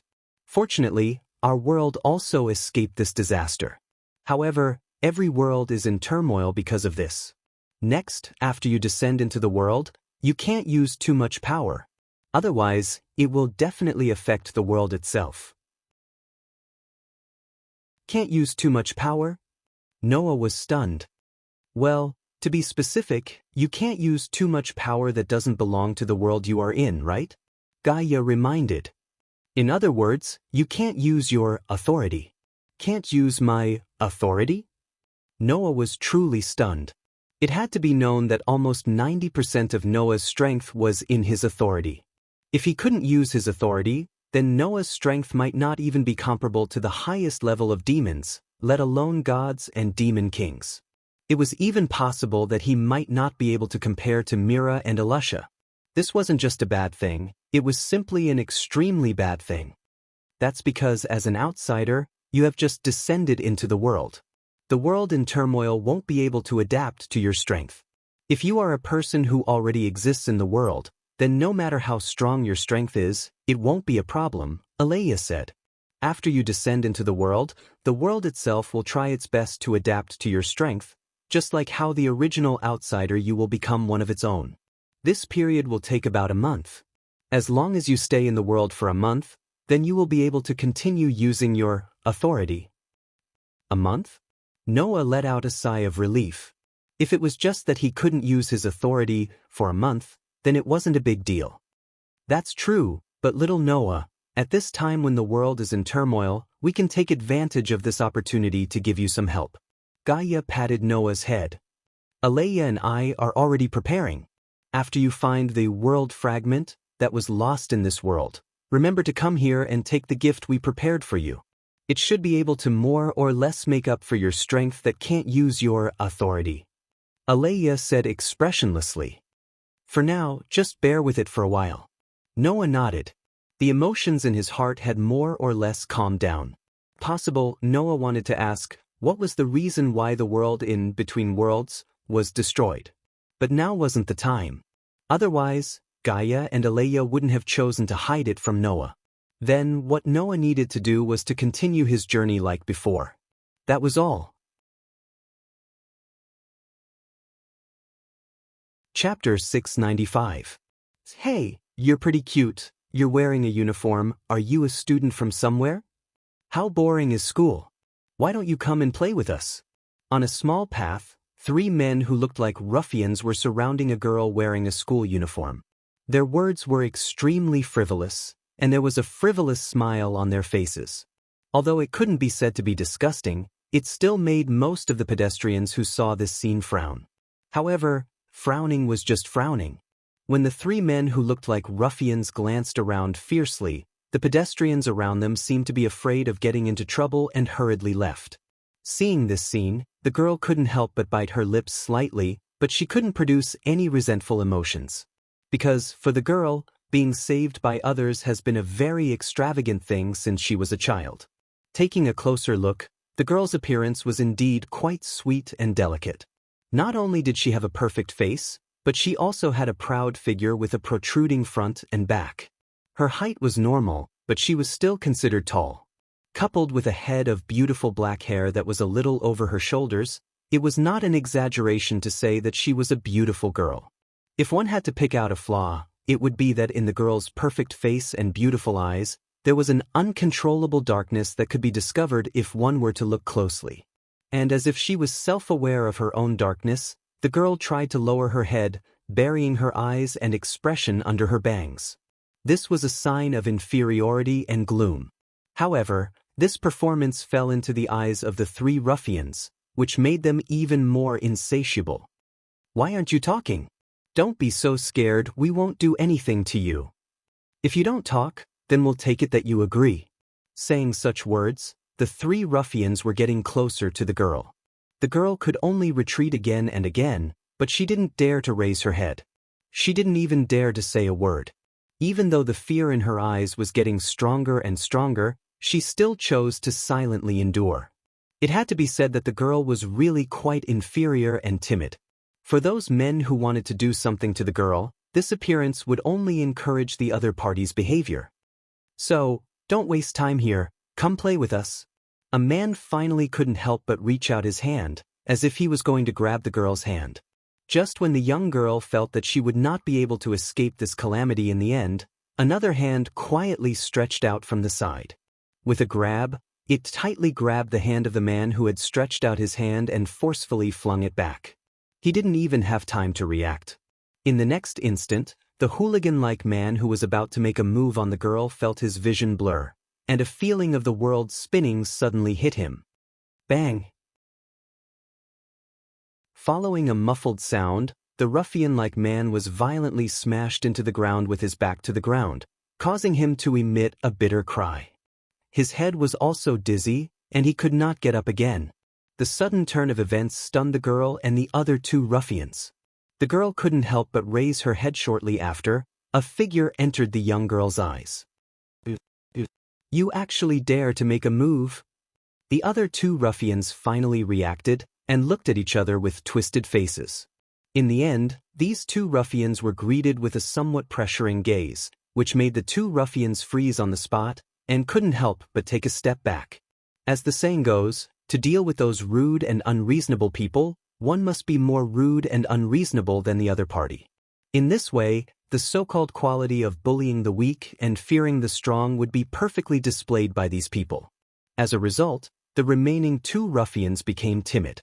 They clamored and left behind such ruthless words. Remember this. After saying that, the two ruffians didn't even care about their companions and ran away as if they were escaping. This made the ruffian who was dizzy from the fall repeatedly curse, but he also left in a sorry state as if he was escaping. The girl stared at this scene in a daze, looking at the person who was standing in front of her, only showing her his back, as if she hadn't reacted to the development of the whole situation. At this time, the person with his back facing the girl turned around, exposing his face to the girl's eyes. Only then did the girl realize. The person had a head of jet black short hair, just like her own, and a pair of eyes as deep as the dark moonlight, making people feel as if they would be sucked into them. Then the person spoke. "Are you okay?" Hearing this voice, the girl finally understood the development of the whole situation. In the end, someone reached out to her. This fact made the girl's heart burst with an indescribable emotion. This emotion was called being touched, because the person who reached out to the girl in front of her told her that she could also be saved. At this moment, the girl lowered her head as if to suppress the feelings in her heart, and said in a mosquito's voice, "Thank you, you're welcome." The man who looked not much older than the girl said this sentence. "In the future, be careful, learn to protect yourself." Leaving this sentence, the man turned around and walked in another direction. Seeing this, the girl almost subconsciously spoke. "Excuse me. Excuse me. You are..." Hearing this, the man's footsteps paused, raised his hand and waved at the girl. Without saying anything, he walked away without looking back. Although she did not receive any reply, the girl unexpectedly understood the man's thoughts. The man must have felt that they would not have a chance to meet again in the future, so he just walked away, right? To the man who reached out to the girl, perhaps today's matter was just a small interlude in his daily life on a whim. But to the girl, today's matter was very meaningful. Therefore, the girl kept looking at the man's back until he completely disappeared. This was the scene when the young man and the girl first met, and it was also the continuation of the bond that the young man and the girl unintentionally formed a long time ago. Walking on the almost completely unfamiliar road, Noah walked aimlessly, but at the same time, he threw the matter to the back of his mind and immersed himself in his own world. The girl's thoughts were indeed correct. For Noah, encountering such a thing when he just came to this world, and helping someone once was just a small interlude. Right now, Noah was more concerned about the information that Gaia and Aleia revealed to him before he came to this world. When the worlds in the world between worlds were once again destroyed, the two world fragments of the destroyed worlds were lost to other worlds, and some were even lost to worlds that Noah had been to before. This world was one of them. Gaia and Aleia said that there was indeed a piece of world fragment that was lost to this world. However, that piece of world fragment not only was lost to a different timeline from the last time Noah came, it was also lost to other parallel worlds. Therefore, in the world that Noah was in, Qingzi and Yuzhu probably still existed, but they were not the Qingzi and Yuzhu that Noah knew. And the time, it had been 10 years since Noah last came. However, this was not the most important thing. The most important thing was that Gaia and Aleia told Noah that this time, they clearly knew the whereabouts of the world fragment. The conversation with Gaia and Aleia began to appear in Noah's mind. Holy Grail War? Because of this word that Gaia and Aleia had just revealed to him, Noah frowned. In the past, Gaia and Aleia had also imparted this world's knowledge to Noah. Therefore, Noah knew that the Holy Grail here was completely different from the Holy Grail that Noah had obtained. In this world, the Holy Grail was a holy relic that originated from the legend of Christ, and many legends of searching for the Holy Grail were also spread in this world. When the Holy Grail that appeared was determined to be the real thing by the Holy Church, the battle for this holy relic was known as the Holy Grail War. Chapter 696. The so-called Holy Grail was in 333 AD, on the 14th day of the Jewish month of Nisan, which was the Passover dinner before the crucifixion of Jesus. After Jesus sent away Judas Iscariot and his 11 disciples, he used a cup filled with wine. Jesus once picked up this cup and ordered his disciples to drink the red wine that symbolized his blood, thus establishing the crucifixion memorial ceremony. Later, some people believed that this cup had some kind of magical power because of this special occasion. Many legends even spread that if one could find the Holy Grail and drink the water from the Holy Grail, then one would be able to rejuvenate, come back to life, or even obtain eternal life. This was the true origin of the Holy Grail. Noah had been to many worlds, and he had also read about the myths and legends of the Holy Grail in the world of the God Slayer. He had obtained the Holy Grail from Genivia, and he knew that there were legends of the Holy Grail in many worlds. However, the Holy Grail in the world of the God Slayer was completely different from the Holy Grail that originated from Christ's legend. In this world, no one knew whether the Holy Grail that originated from Christ's legend really existed or not. However, because of the spread of similar things and legends, many people were also searching for the Holy Grail. Of course, the existence of the real Holy Grail was not even known. Even if it existed, there was only one Holy Grail, and its whereabouts were still unknown. Therefore, when the Holy Grail was confirmed, one of the two major powers in this world, the Holy Church, would go to the place where the Holy Grail was said to have appeared and appraise the Holy Grail. When the Holy Church determined that the Holy Grail was likely to be the real thing, then the battle surrounding the Holy Grail would be held under the supervision of the Holy Church, and then the Holy Church would bear witness to the final winner owning the Holy Grail. The Holy Grail War that Noah knew was such a thing. In short, in this world, in different parallel worlds, in different times, different Holy Grail wars were also going on. Then, which one was the Holy Grail War that Gaia and Aleya were talking about? Could the spoils of war in the Holy Grail War, the so-called Holy Grail, be the real one in Christ's legend? These were all things that Noah wanted to know.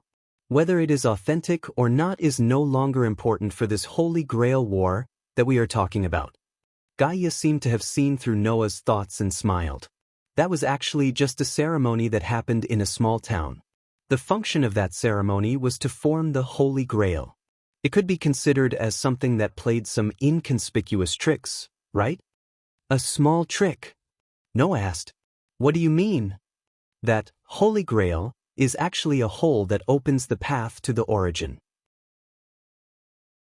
It is a ritual that allows the user to gain the opportunity to come into contact with the origin, Aleya explained. Humans are always able to come up with unexpected ways to achieve their goals. Similar things happen in every parallel world of this world. For us, it's considered a form of entertainment. Hearing this, Noah rolled his eyes, but he knew that Gaia and Aleya were not lying. It must be known that the origin was the source of all things in this world. It was the existence that gave birth to everything in this world. And as a suppressive force, Gaia and Aleya could be considered as the guardian and caretaker of the origin. They were the closest existence to the origin. For such Gaia and Aleya, using the so-called Holy Grail as a means to open the path to the origin, it was not an exaggeration to say that it was a small human trick. And then, Noah looked at Gaia and Aleya. Is there a problem with the Holy Grail War? If there is a problem, it can be considered a problem. But for little Noah, it shouldn't be a problem. Gaia said with a mischievous smile. It's just that when helping little Noah hide his life signs, Aleya and I accidentally observed a world fragment flowing into the small town where the Holy Grail War ritual was held. Hearing Gaia's words, Noah's heart skipped a beat.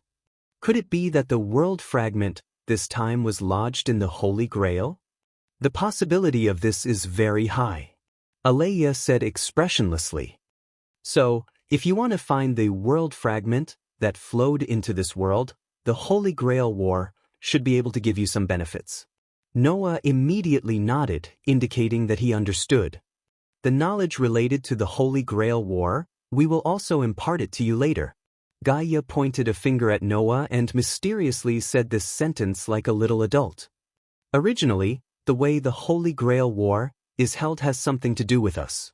However, Aleya and I still need to prepare a gift for you. So, this time, little Noah, it's better for you to do it yourself. As for the way to participate in the ritual, you don't need to specifically ask. Aleya also left this sentence for Noah. The Holy Grail that exists in that town will choose the participants. Although there are so-called rules and precedents, but basically, the more outstanding the magic power, the more likely it is to be chosen. With your magic power, there is no possibility of you being chosen. You can rest assured and stay in that town for a while, and you will naturally obtain the qualifications to participate. Recalling the words of Gaia and Aleya, Noah was still flipping through the memories that the two little girls imparted to him and suddenly fell into deep thought. A wishing machine that can fulfill the wish of the holder? The Holy Grail that exists in this town is said to have such a function. Therefore, every time the Holy Grail War arrives, there will be a group of ambitious participants. And this so-called Holy Grail War is the form of 7 magicians leading their respective summoned heroic spirits to fight for the ownership of the Holy Grail. In the end, the surviving victor will obtain the ownership of the Holy Grail. Heroic spirits? Noah could not help but bitterly smile. No wonder this Holy Grail War is said to be related to them. No matter which legend it is, there will always be the existence of a hero. And whether it is in reality or in myths, those heroes who left behind great achievements and were known by the world, or even believed by the world, after passing away, they will become heroic spirits. Usually, heroic spirits are summoned by the world to protect humans. These heroic spirits exist outside the world that has been freed from the shackles of time. When the world needs them, they will be summoned to the ground. The people who manage these heroic spirits are Gaia and Aleia. In other words, the so-called heroic spirits, in fact, are Gaia and Aleia's hired thugs. The Holy Grail War that existed in this town was a ritual that could summon heroic spirits from the outside world in the form of servants, making them obey the magician who summoned them. Together with the magician who was the master, they would fight against the other participants of the ritual. The idea of using their own hired thugs, and the idea of origin, no wonder Gaia and Aleia call it a small trick. With a sigh, Noah threw these thoughts to the back of his mind and patted his face. Let's not care about this, first find a place to settle down. Even if the background of the world is the same, it is a modern world. The money obtained in other similar worlds cannot be used in this world. The reason is that those are all paper money, not printed in this world. If the number and watermark are not matched, then it will only be treated as fake money. Therefore, generally, before Noah goes to the next world, he will exchange the money in his hand for items that can be exchanged for money, such as gold and gems. Finding a place to settle down should not be a difficult matter. In just half a day, Noah found an apartment. Noah deliberately looked for a single apartment, so as not to implicate other ordinary people in the Holy Grail War. Compared to the world of Demon High School, this time the apartment is bigger. With 2 rooms and 1 living room, it is not a problem for ordinary people to live in. After living here, Noah did not rush to replenish the missing daily necessities, but asked the landlord to give him a map to confirm the town he is now in. Then Noah knew. This place is called Fuyuki City.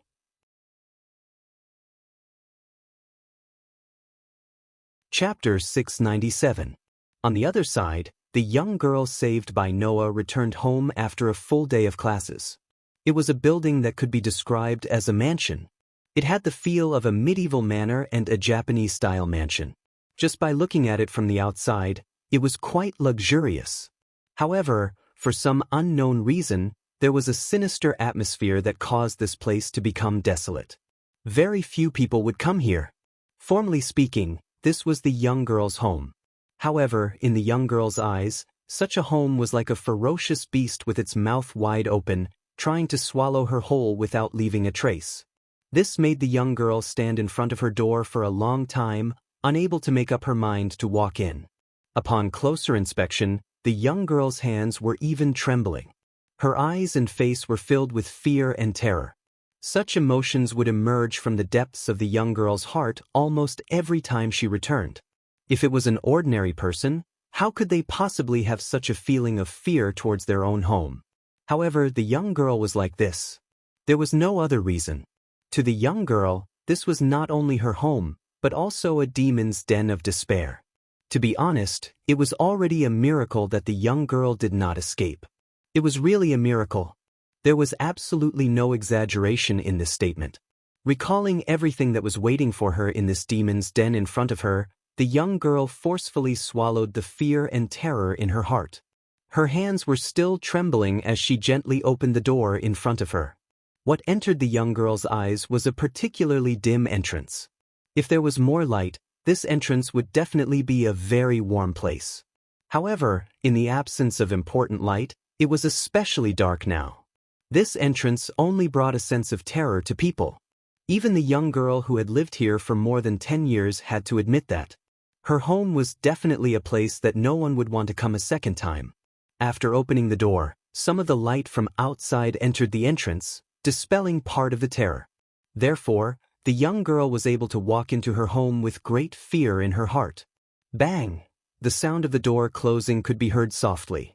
All the light in the room was covered up in an instant, and not a single trace of light could enter the dimly lit hallway.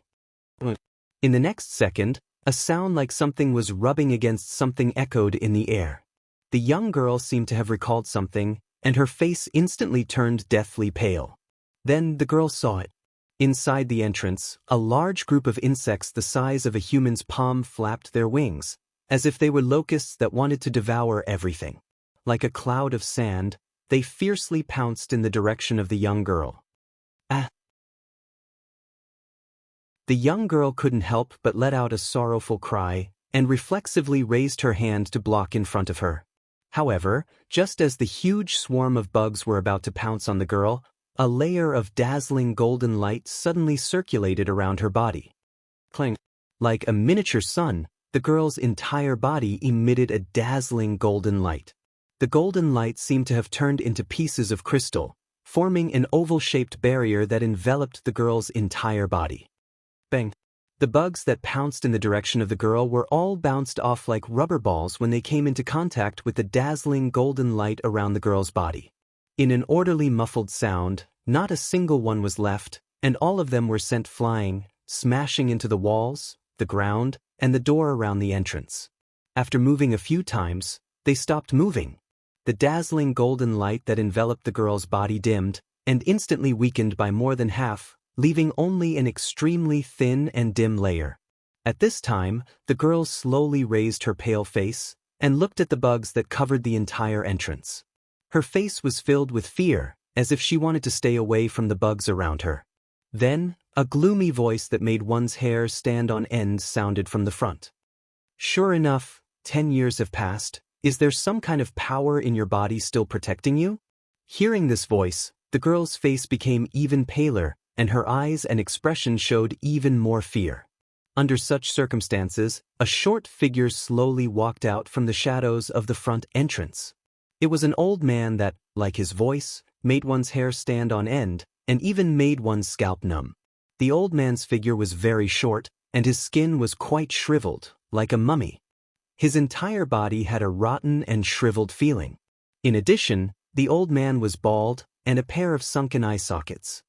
His entire appearance was like a skeleton, but his eyes were emitting a frightening light, which was extremely terrifying. Seeing the old man's appearance, the girl's body trembled, and she lowered her head, squeezing out an extremely fearful voice. Grandfather, his grandfather. In front of her, this horrifying old man who attacked the girl was the girl's grandfather. Even if it was only in name, but the old man seemed to not hear the girl's voice, and looked at the girl with a glance. That gaze did not look like he was looking at his own granddaughter, but more like he was looking at a piece of art that he wanted but could not touch. It was full of regret, and also full of covetousness. Turning around, the old man leaned on his walking stick, and coldly said, "Come here." The girl's delicate body could not help but tremble. Seeing the old man gradually walking forward, she could only bite her lips, lower her head, and obediently follow. Rustle, it sounded like something was rubbing against something.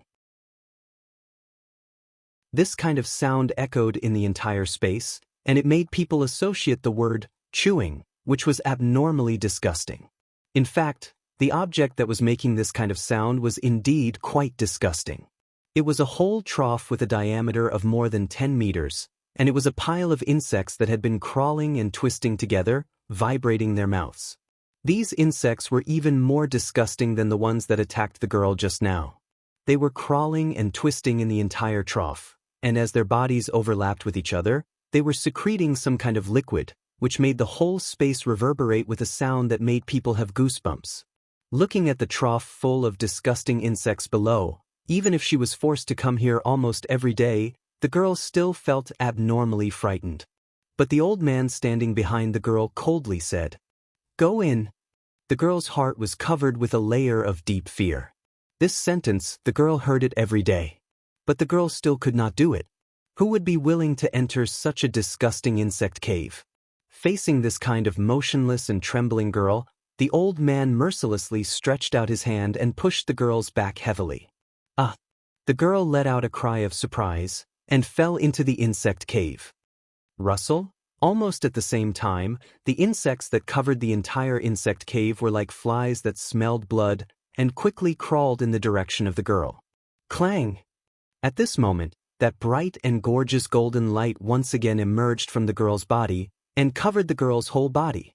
The insects that touched that layer of golden light all seemed to be blocked outside, and no matter how hard they tried, they could not get in.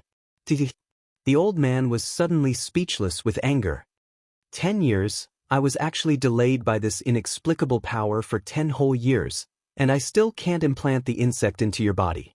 Damn Toshiomi Nagasaka, he didn't even mention that his daughter had this kind of power. What kind of power is this?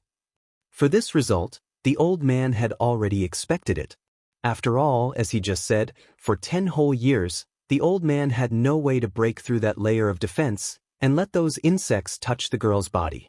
This caused the old man to be unusually angry. Undoubtedly, normal contact is fine, but if it causes harm to this girl, this power will protect her. How annoying! The old man heavily hit his walking stick, but soon he laughed creepily. But this kind of protection should be coming to an end, right? Saying this, the old man looked at the golden light that surrounded the girl's body. That layer of golden light was gradually dimming by a small margin. After 10 years, this power is finally about to be exhausted, and my plan can be implemented soon. The old man chuckled. You should enjoy your last time as a human, Sakura. After saying that, the old man turned around and disappeared. Leaving the girl alone, curled up in a corner. Someone, save me.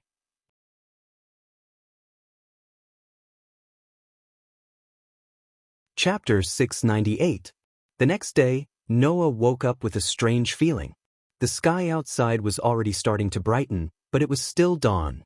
There was still some time before the sun really rose. Originally, at this time, Noah should still be asleep. But in his sleep, Noah felt a strange pain in his hand, which made Noah frown and wake up. At first glance, Noah saw the ceiling of the apartment he rented yesterday. Around it was naturally Noah's room. Yesterday, when Noah rented the place, although he didn't have time to buy daily necessities, the apartment was already equipped with necessities such as a bed. So, Noah's first choice was to sleep. Don't look at Noah's energetic appearance. In fact, because of the abnormality in the Between the Worlds, almost 70% to 80% of the worlds were destroyed. The impact on Noah was also quite big. If he did not adjust his state of mind, Noah was worried that it might really affect him. Moving in this world, Noah had to be careful. After all, because of the disaster in the Between the Worlds, every world was in an unstable state. For an existence like Noah, who carried a huge amount of external power, if he used too much power that did not belong to this world, it would definitely affect this unstable world.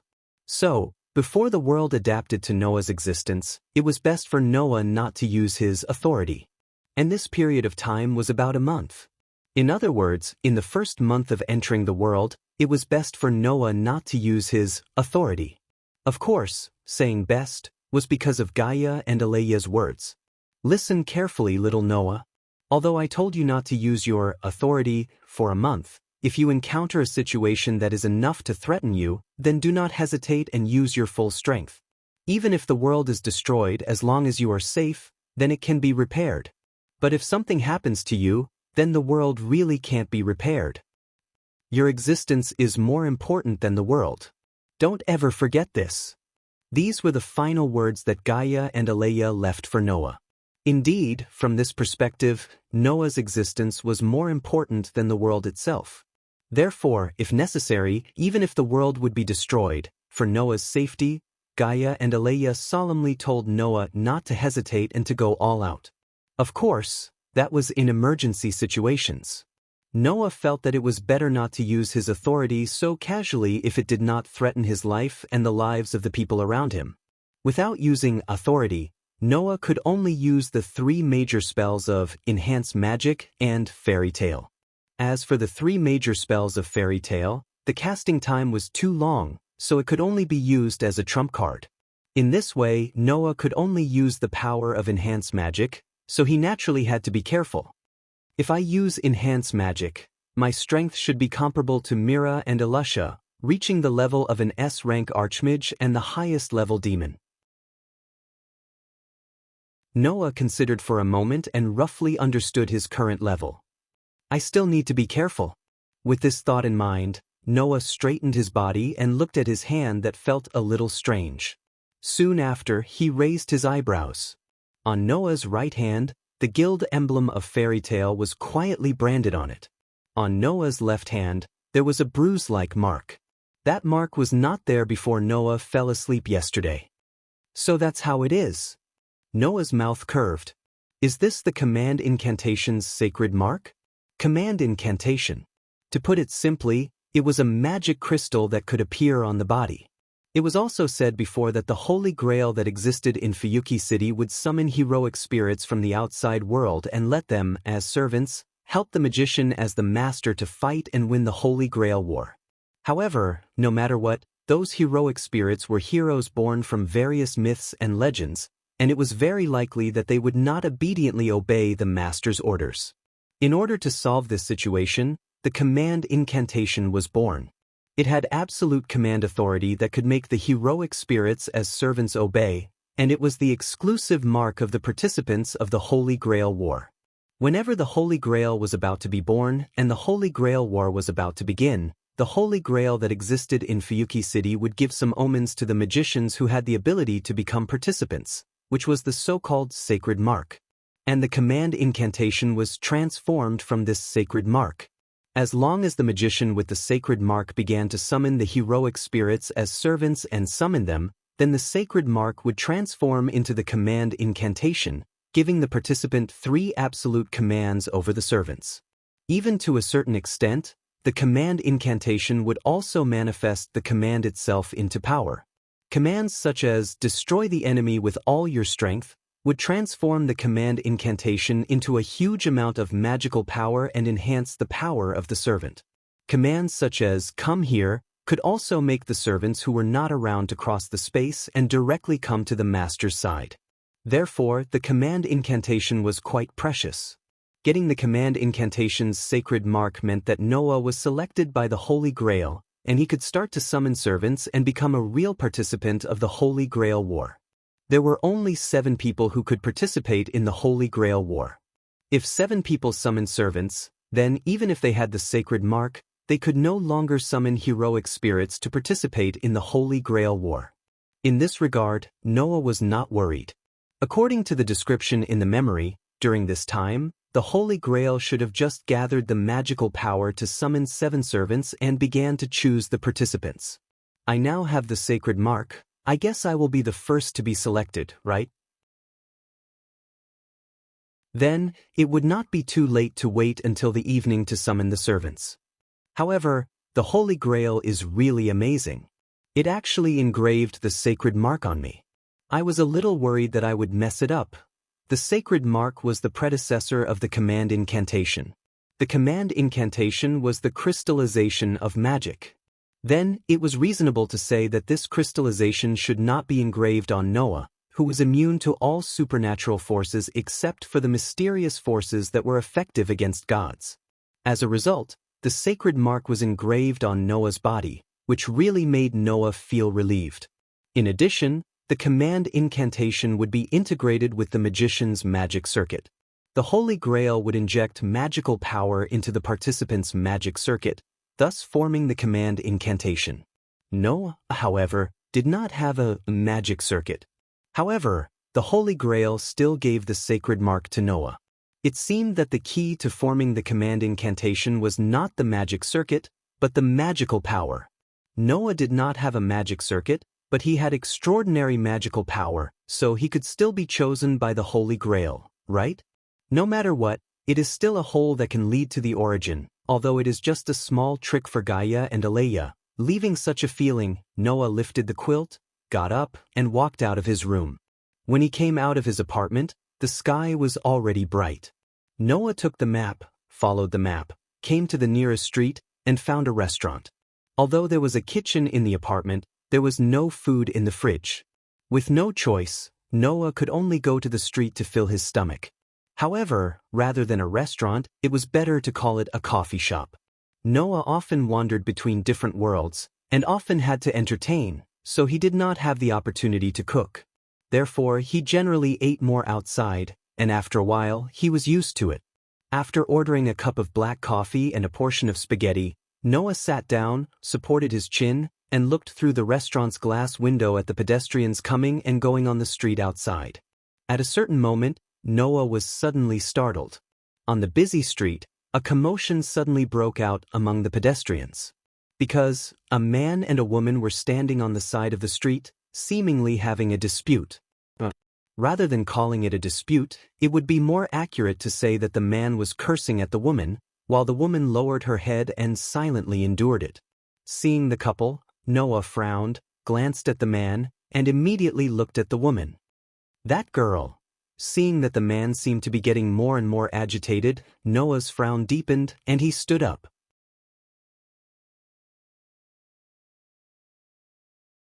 Chapter 699. TSK, don't think that you can control me just because you're my sister. Let me tell you, no one can control me. As soon as he arrived outside the restaurant, Noah heard the contents of the boy's scolding of the girl, which made Noah raise his eyebrows. From the content, Noah completely believed that the cause of this scene was just the boy being unreasonable. In fact, this was indeed the case. That person is his sister, right? Why did he suddenly throw a tantrum at his sister? I don't know. It seems like the girl's sister passed on a message to the family, telling the boy to go home early today, and the boy became inexplicably irritable. The surrounding passers-by's discussion told Noah the whole story. There was no doubt that the man was being unreasonable towards the woman. Moreover, the other party seemed to be a pair of siblings. That was to say, this was only a family matter, and outsiders had no reason to interfere. However, it was obvious that the surrounding passers-by seemed to be very disgusted by the boy's unreasonable behavior. The boy didn't even have the slightest bit of self-awareness, and was still cursing at the girl who had her head lowered, silently enduring everything. To be honest, even Noah, after knowing the whole story, felt a little disgusted with the boy. Of course, the most important thing was that the girl could be considered to have met Noah once. The girl was the girl with black hair that Noah met when he first arrived in this world yesterday, who was being harassed by 3 ruffians. Yesterday she was harassed by 3 ruffians, and today she was being unreasonable by her brother? That girl, why was she so unlucky? Just as Noah was feeling helpless about this, the surrounding pedestrians suddenly burst into an uproar at the next moment. That was because the flustered and exasperated boy, driven by anger, directly pushed the girl. Ugh. The girl who had been silently enduring finally let out a cry of surprise, followed by a cry of pain. Under the push of her brother, the girl only staggered a little. In the end, the girl seemed to have twisted her ankle. Suddenly, the girl directly sat on the ground, holding one of her ankles, and a trace of pain flashed across her delicate face. What? That boy? Can he be considered her brother? Which family's child is he? Isn't he too uneducated? The surrounding passers-by angrily shouted. Not to mention the surrounding passers-by, even Noah slightly narrowed his eyes and looked directly at the boy. Only then did he notice that the boy had a seaweed hairstyle and wore the same school uniform as the girl. And the seaweed hairstyle didn't seem to notice the surrounding gazes and discussions, and continued to mercilessly scold the girl who was sitting on the ground and holding her ankles. Don't think that you're a little special, I'm telling you, I'm that family's heir. Saying such a sentence, the seaweed hairstyle raised his leg and was about to kick the girl. At this moment, among the surrounding crowd, a steaming disposable cup suddenly flew out, and after a spin in midair, it directly covered the seaweed hairstyle's head. Then, the steaming hot coffee spilled out from the cup, directly drenching the seaweed hairstyle's body. Ah! It's so hot! It's so hot! The seaweed hairstyle immediately screamed, his whole face twisted into a ball, and jumped, and even rolled on the ground. The young girl, who was still covering her sprained ankle, was stunned. Because the girl clearly saw that the cup filled with hot coffee was thrown out by Noah, who was in the crowd. And when she saw Noah, the girl was shocked. You are. It seemed that the girl also recognized Noah. Noah, who was still in the crowd, shrugged. My hand slipped.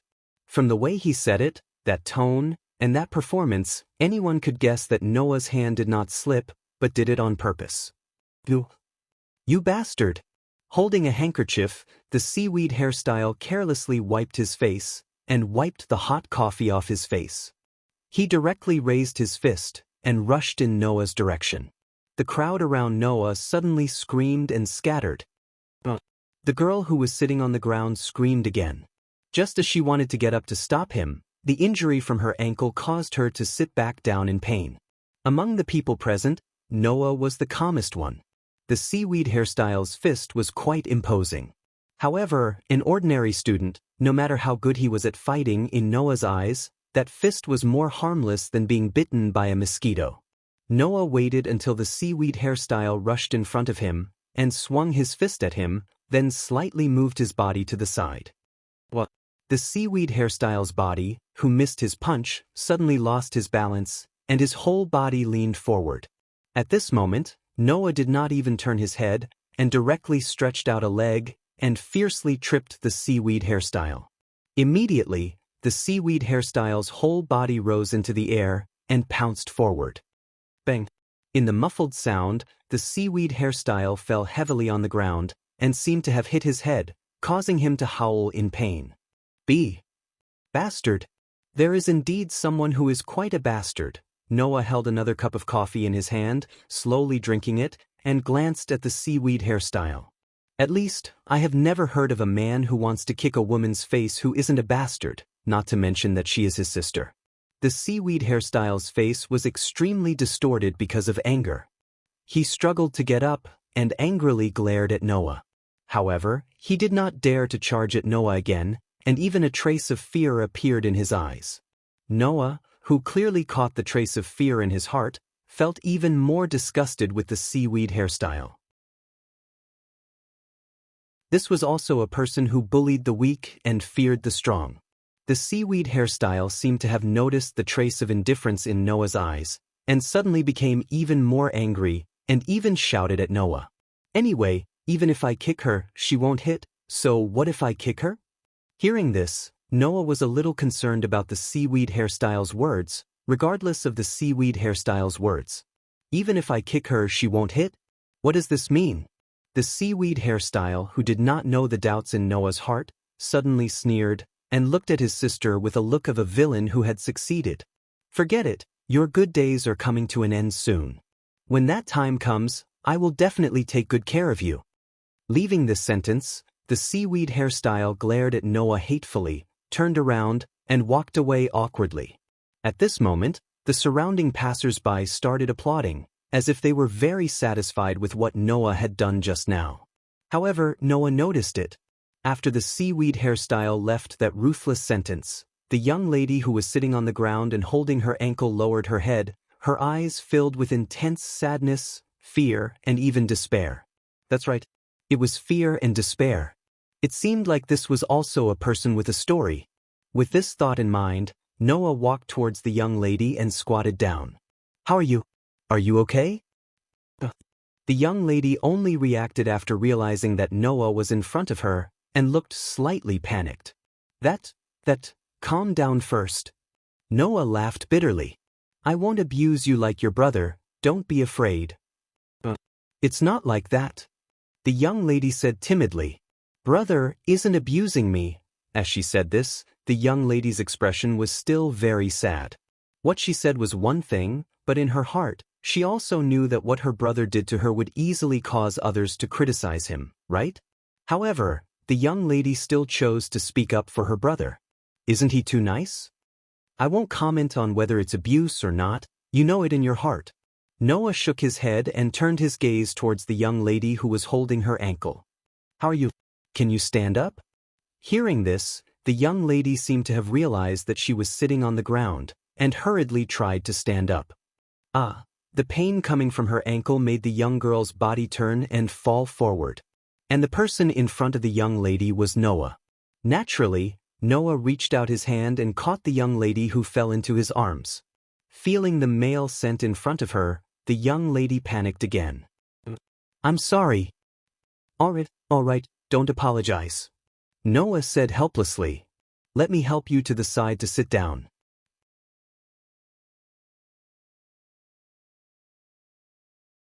Chapter 700.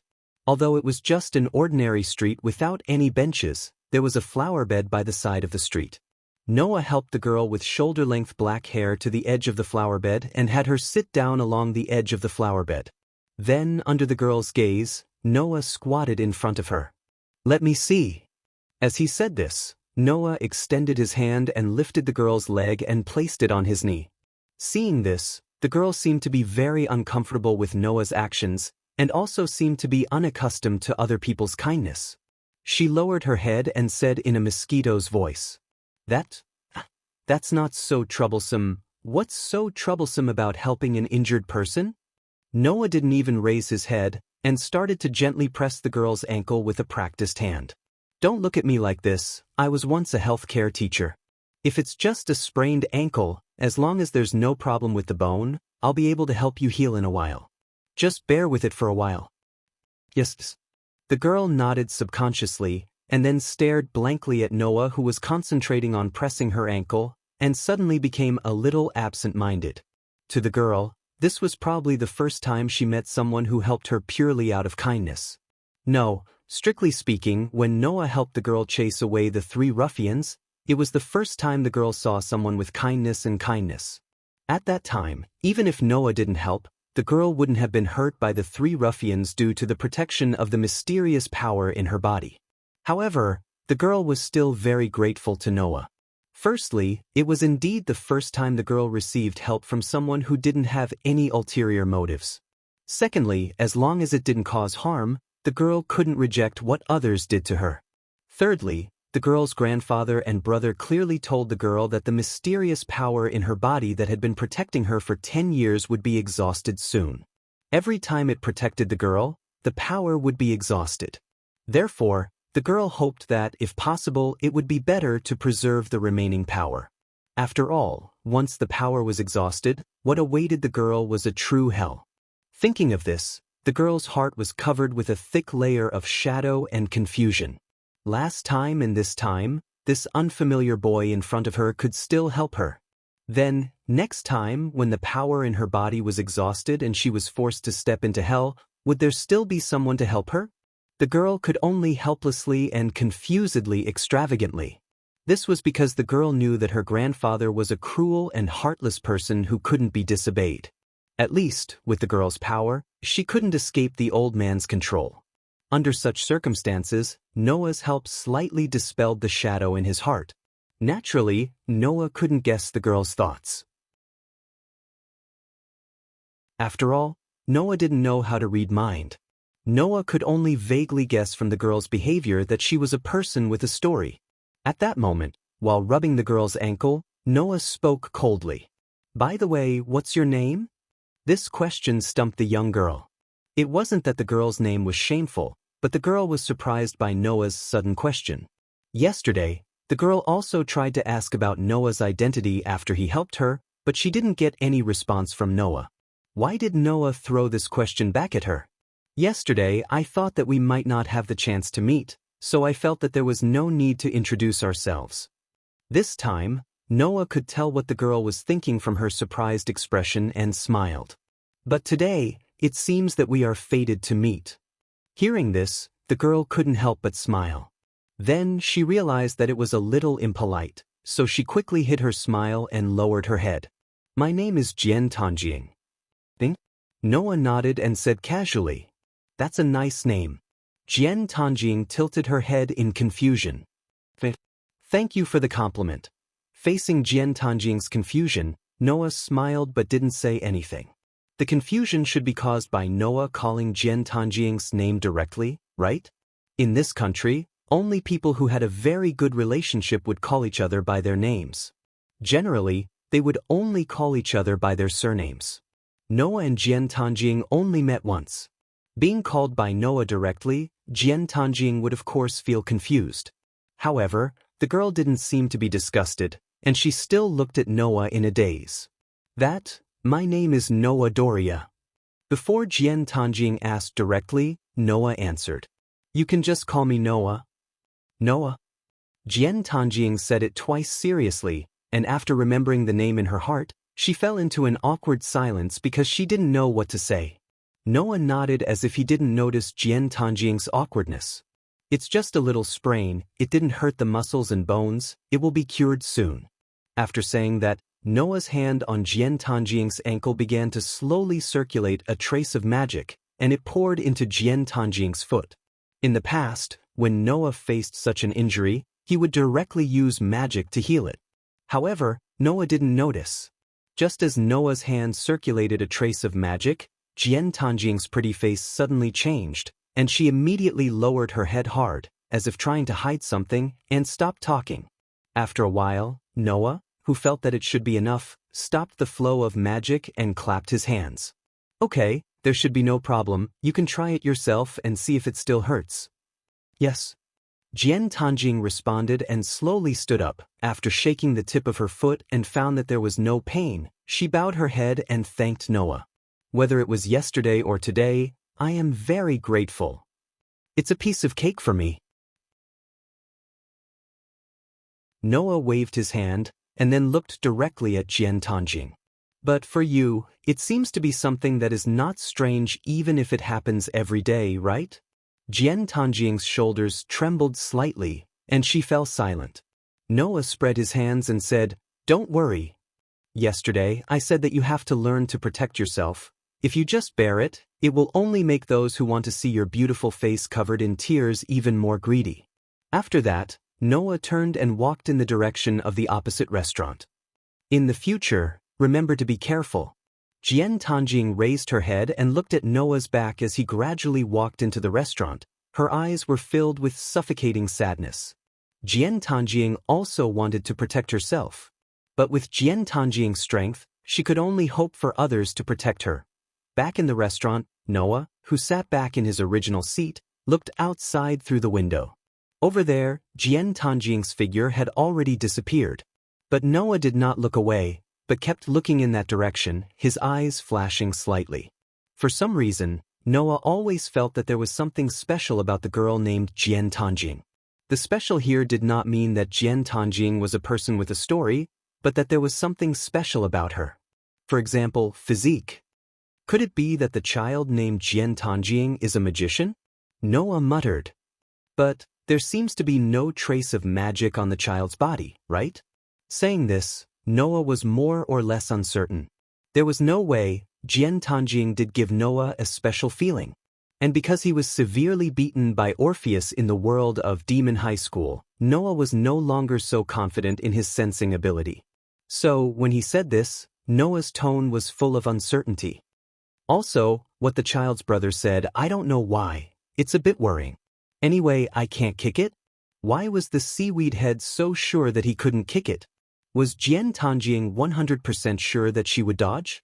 That shouldn't be the case, right? That was the reason why even if the seaweed head kicked Tama Tanjing would not be kicked. "I've only been here for less than 2 days and I've already encountered such an interesting thing?" Noah, who couldn't figure out why, suddenly smiled. This Fuyuki city really hides a lot of secrets.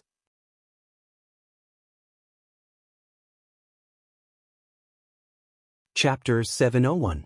The sky gradually darkened. After a whole day of classes, Tatsuki Sakura once again returned to her gloomy home with a heavy heart. Today, Tatsuki Sakura's fear of her home reached another level. There was no other reason. Tatsuki Sakura knew that after today's events, her brother's mood would probably be worse than before, and he would also be more hostile to her than before. In addition, Tatsuki Sakura also knew that her grandfather was now constantly hoping that the power in her body that had been protecting her would be exhausted and be eroded by those insects. This made Tatsuki Sakura even more afraid. Noah's feeling was correct. Tatsuki Sakura was indeed somewhat special. Just as Noah felt, Tatsuki Sakura wasn't a magician, but it couldn't be said that she wasn't a magician. Because Tatsuki Sakura was indeed born in a magician family. However, Tatsuki Sakura wasn't born in the direct bloodline of the Tatsuki family. Instead, she was born in the bloodline of another magician family. From the moment she was born, the blood of a magician flowed in her body, and she had a very outstanding talent for magicians. However, fate played tricks on people. The most fundamental inheritance of a magician family was the magic seal. It was a treasure left behind by the members of a magician family for generations, who had spent their entire lives developing the magic they had learned to the extreme, researching it to the point where it was enough to crystallize and pass it on to the next generation of children, so that the next generation of children could continue their own research, hoping that one day there would be a descendant who could reach the origin and leave behind a treasure. The ultimate goal of a magician was to reach the origin. Therefore, the magic seal, that could allow one's achievements to be passed down from generation to generation and increase the probability of their descendants reaching the origin, became the most fundamental and important inheritance of a magician family. Naturally, a magician family would only leave behind one magic seal. In this way, when there were two descendants in one generation, and both of them were very outstanding magicians, the cruelest thing for a magician family would happen. Just like Aoko and Cheng, for the sake of the Aozaki family's magic seal, they were forced to the point where they had to kill each other. This was the most unavoidable and cruel problem for a magician family. If one of the descendants' magician talent wasn't very good, then it didn't matter. But if the two descendants' talents were exceptionally good, then, in order to choose the most suitable successor, the family would often kill each other.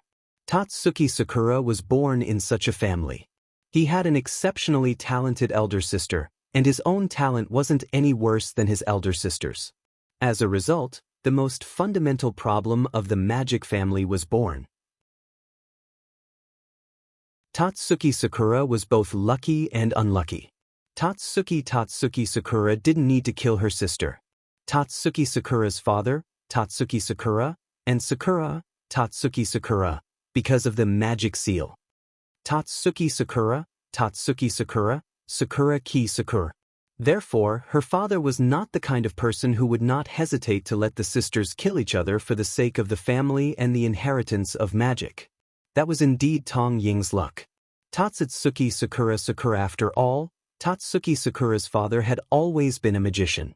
Even if there was a father who couldn't bear to let his children kill each other, there was also a side of him who would do anything for the sake of the inheritance of magic.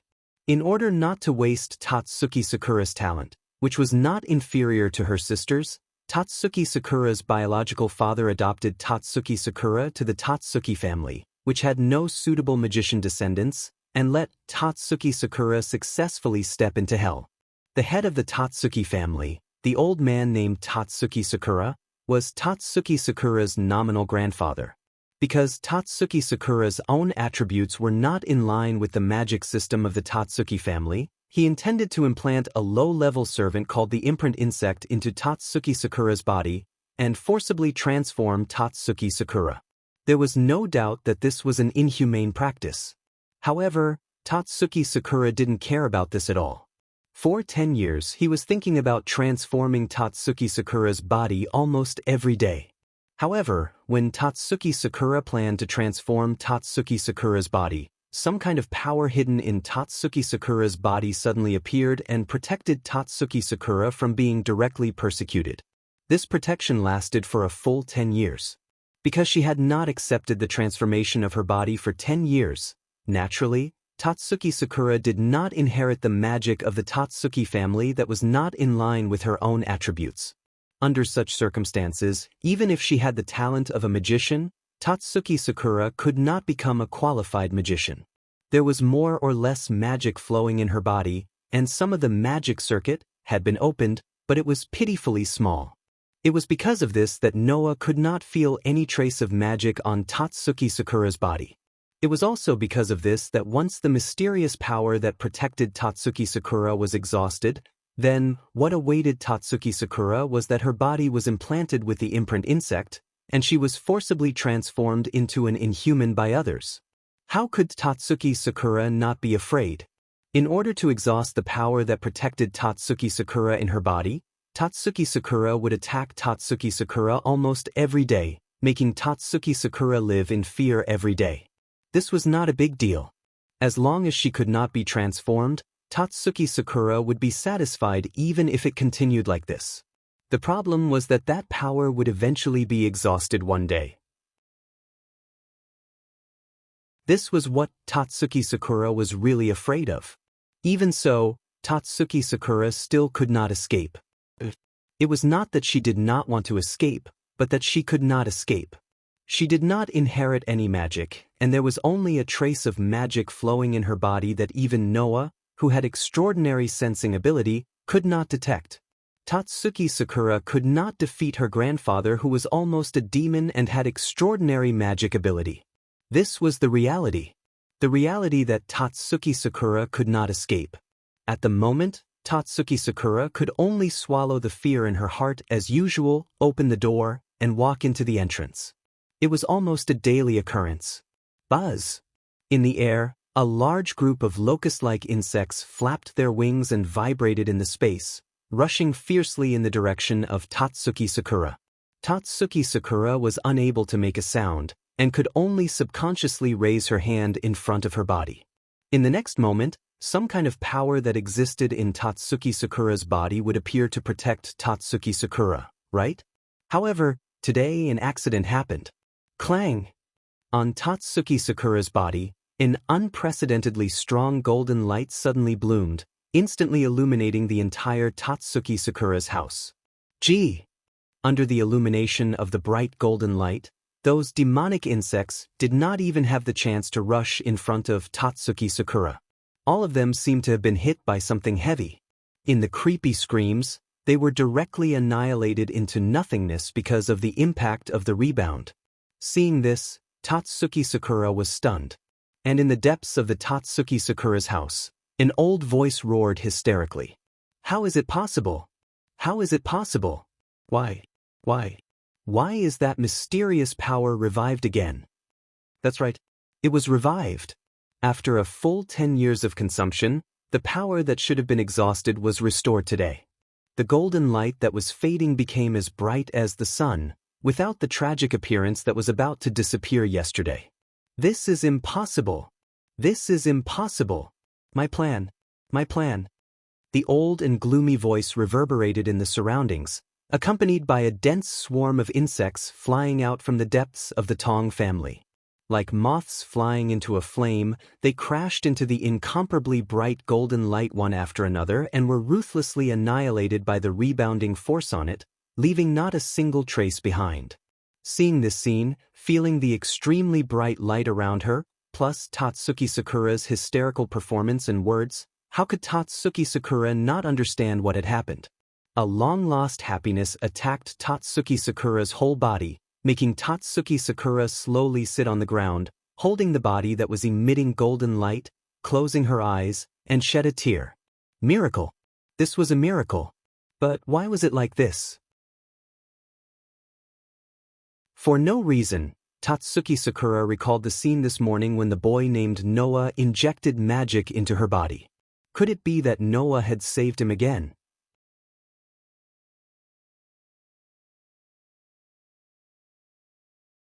Chapter 702. Noah didn't know what happened to Tonin Sakura. After all, Noah was not a prophet. It was impossible for him to know that Tonin Sakura was suffering a tragic fate. It was even more impossible for him to know that because of his relationship, the tragic fate that should have befallen Tonin Sakura was distorted to a point where it could still be saved. Noah, who didn't know this matter, spent a whole day walking all over Fuyuki City and memorizing the terrain of Fuyuki City, so as not to make a fatal mistake during the Holy Grail War, because he was not familiar with the terrain during the Holy Grail War. After walking all over Fuyuki City and memorizing the terrain, Noah went to several grocery stores and bought some things. The things he bought were mainly fresh blood of raptors, mercury for storage, melted gems, and other items. These items were used to draw the magic circle needed to summon servants and become the master of the Holy Grail War. The servant was the servant who was the hero. The master was the magician who was the master. Before entering this world, Gaia and Aleya had already instilled a lot of knowledge about the Holy Grail War in Fuyuki City into Noah's mind. Therefore, Noah clearly knew how to summon servants and become masters. As long as you know how to build the magic circle, you know the spell to summon servants, and you have the mark of the Holy Grail somewhere on your body, you can summon servants. This is the magic of the Holy Grail. Originally, with the ability of human beings, it is absolutely impossible to summon the hero that only appears when the world needs it. Human beings can only summon the avatar of the hero that appears as a servant. However, even so, it takes a lot of effort, perseverance, and a large-scale ceremony to summon the hero that appears as a servant. Under such circumstances, the Holy Grail can summon the avatar of the hero that exists outside the world for the magician to use. In other words, it is not the magician who really summons the servant, but the Holy Grail. The magicians could only summon the servant with the help of the Holy Grail's enormous magic power. Because of the existence of the Holy Grail, the extremely complicated magic ritual that was originally required to summon a servant, the spiritual and physical compatibility between the heroic spirit and the summoner, and most importantly, the catalyst that had a deep affinity with the heroic spirit were all eliminated. Therefore, summoning a servant was a ritual that was beyond the reach of humans, but the assistance of the Holy Grail made it possible. Since the summoning itself was done by the Holy Grail, Master did not need to hold such a large-scale ceremony. After summoning the servant, the Holy Grail would be responsible for consuming a large portion of the servant's magical power that was beyond the reach of humans. The Master Magician would consume a small portion of the remaining magical power as the source of the servant's power and existence. After preparing the necessary items, Noah returned to his home when the sky turned dark. Right now, it was still far from the time for other families to fall asleep. However, as soon as Noah returned home, he immediately closed the door, windows, and all the air vents. He then turned off the lights, causing the entire apartment to be plunged into darkness. Soon after, Noah mixed the blood of the raptors, mercury for storage, melted gemstones, and other materials that he had prepared in the vast area in the middle of the living room. He then began to draw a magic array according to the memories that Gaia and Aleia had instilled in him. In the space without a trace of light, the dark red blood, the bright mercury, and the resplendent gemstone solution emitted a faint luster. Although it was Noah's first time carving such a magical array, it didn't take long for him to complete the carving due to the fact that he had a vivid memory of it. A faint light blossomed from the magic array that had been engraved. Looking at the magic circle that he drew in the middle of the living room, Noah smiled slightly. Originally, I still need to prepare the catalyst, but I am not obsessed with summoning a heroic spirit, so I'll just skip it. Because of the assistance of the Holy Grail, summoning a servant basically did not require any conditions. However, if there was a particular heroic spirit that you wanted to summon, then you must prepare something that has a deep relationship with that heroic spirit as a catalyst. Only then can you summon it. And in the case of not preparing a catalyst, the summoned servant will be the heroic spirit that has the best compatibility with the summoner, but it cannot guarantee combat power. Therefore, generally, magicians who seriously wanted to participate in the Holy Grail War and win would prepare the corresponding catalysts in an attempt to summon the most famous and powerful heroic spirits. Noah did not have a catalyst that had a deep relationship with any heroic spirit. In addition, Noah did not particularly care about combat power. Instead, he was free and easy. I wonder which class of servant will be summoned? Noah was somewhat looking forward to this. The so-called ranks were the vessels prepared for the heroic spirits summoned by the Holy Grail in the Holy Grail War to descend into the world as servants. The classes were basically divided into 7 classes. Saber, Knight of Sword. Lancer, Knight of Spear. Archer, Knight of Bow. Rider, Rider. Caster, Magician. Assassin, Assassin. Berserker, Berserker.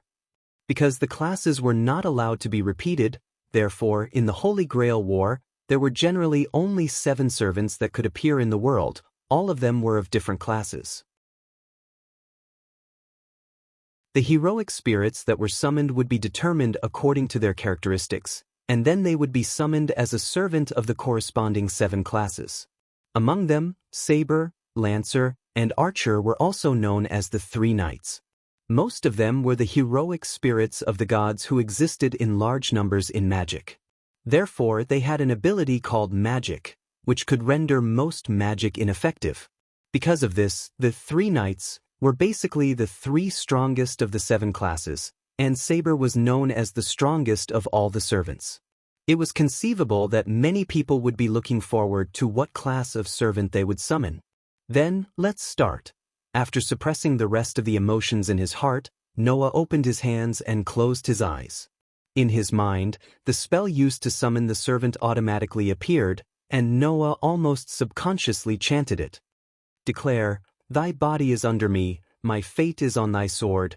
If you obey the call of the Holy Grail, this righteousness, respond to me. I hereby swear, I am the one who achieves all the good deeds in the world. I am the one who conveys all the evil in the world. Entangle the 3 spirits of words for 7 days. From the wheel of inhibition, the guardian of the Libra, it was like a song from ancient times, wandering in the entire space. Clang. The magic circle in front of Noah bloomed with bright light. With Noah's sensing ability, he could naturally feel that there was an extremely large amount of magic forming in the magic circle and condensing into a solid entity. Buzz. However, in the next moment, something in Noah's pocket also made a trembling sound. Noah was startled at first, then finally remembered something and quickly took out an item from his pocket. It was an obsidian badge. Gorgon stone. Noah was suddenly stunned. Could it be? Before he finished speaking, in front of him, the huge amount of magic that gathered together instantly condensed into a light source. A shockwave composed of pure mana spread out from the magic array, spreading in all directions. The shockwave even stirred up a cloud of dust, covering the entire space like a sandstorm. Under such circumstances, Noah saw it. In the magic circle, a figure quietly emerged.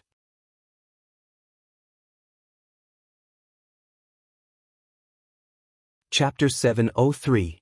The storm that swept out from the colorful magic circle began to gradually calm down, and the dust that shrouded the entire space dissipated. Noah waved his hand to disperse the dust in front of him. He held the Gorgon stone in one hand, looked up, and looked forward. He saw that on the colorful magic circle, a tall figure gradually walked out. It was a woman who was filled with a strange and silent atmosphere. Her figure was very tall and voluptuous. She wore a tight black dress that exposed her shoulders and thighs. However, she also wore long black sleeves and long stockings that covered her thighs. At the same time, she showed a charm that made people's blood boil. At the same time, she also gave people a sense of sacredness that could not be violated. The most conspicuous thing was that she also had extremely long purple hair that was almost as long as her height. In addition, she also wore a shield around her eyes, which tightly covered her eyes, not revealing the slightest gap. Noah even doubted that she could see the surrounding scene. However, he didn't know what method she used, but she didn't feel like her vision was blurred at all. She walked out of the magic circle with strong and clear steps and came in front of Noah.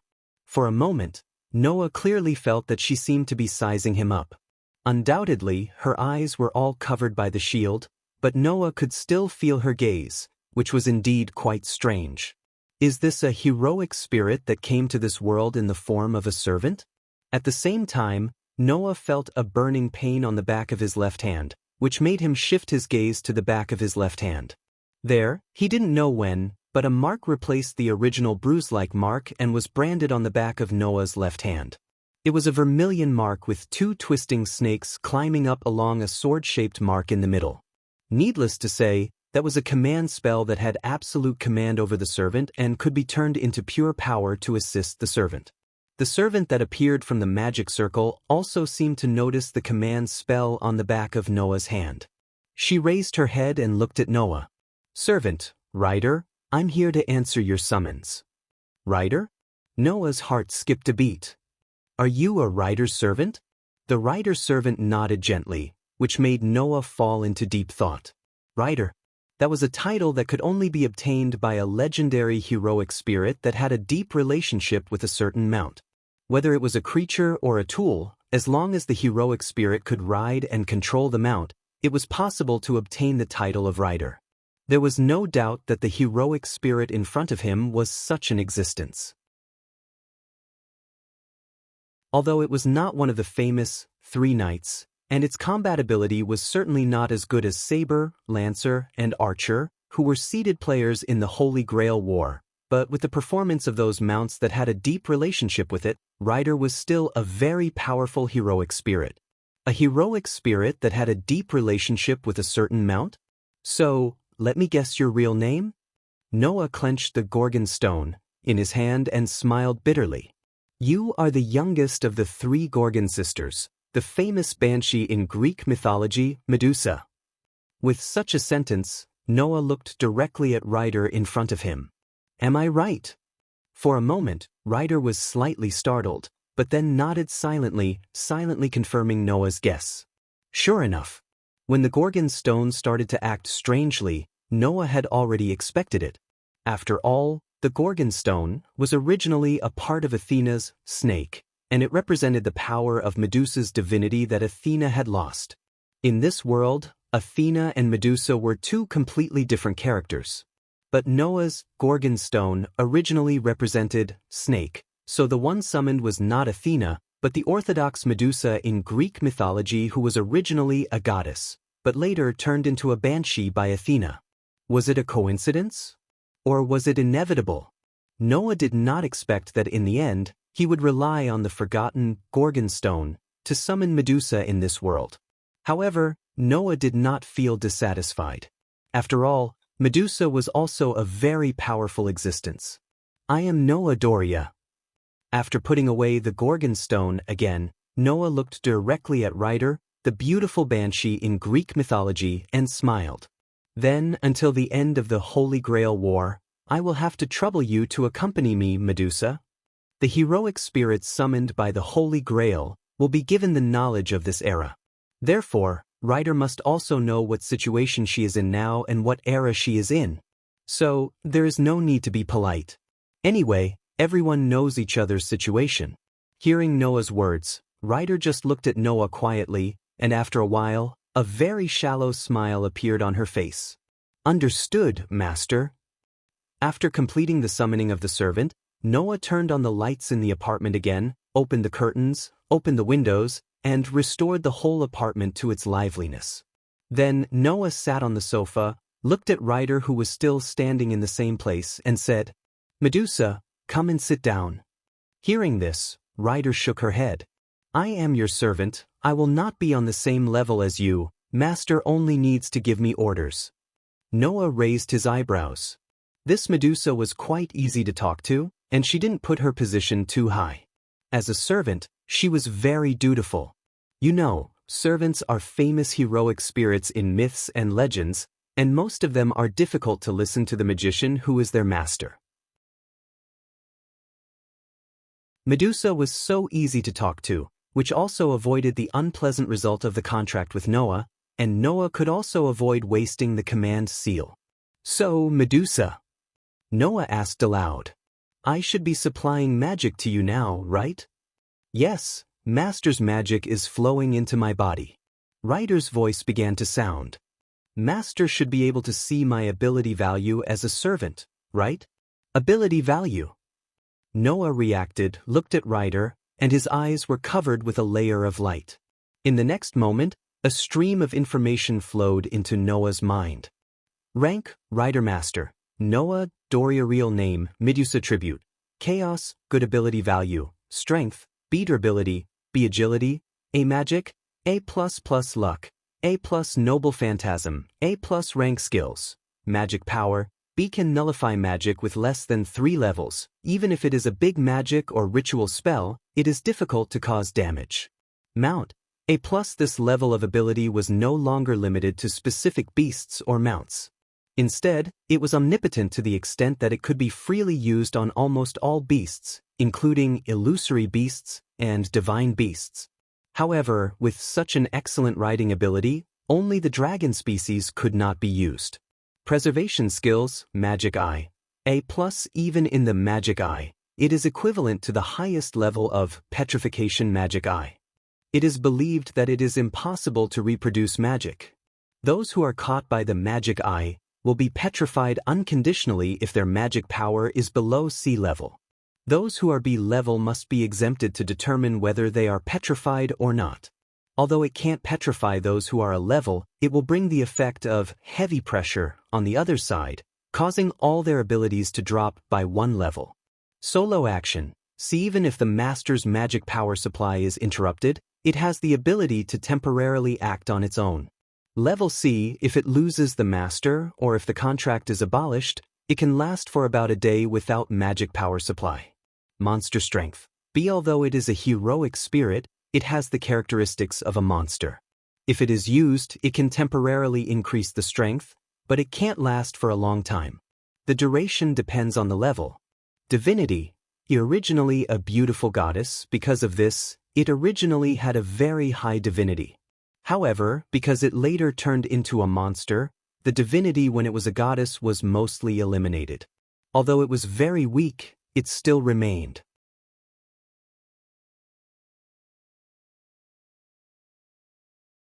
Chapter 704. The servant's ability would be digitized.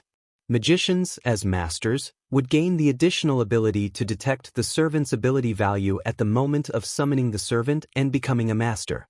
Therefore, under this additional ability, all aspects of writer's ability value were directly presented in the form of numerical value and text in front of Noah's eyes. It needs to be explained here that ability value refers to the value of the servant's body and ability in all aspects. Strength represents the strength of the physical strength. Durability represents how much damage it can withstand.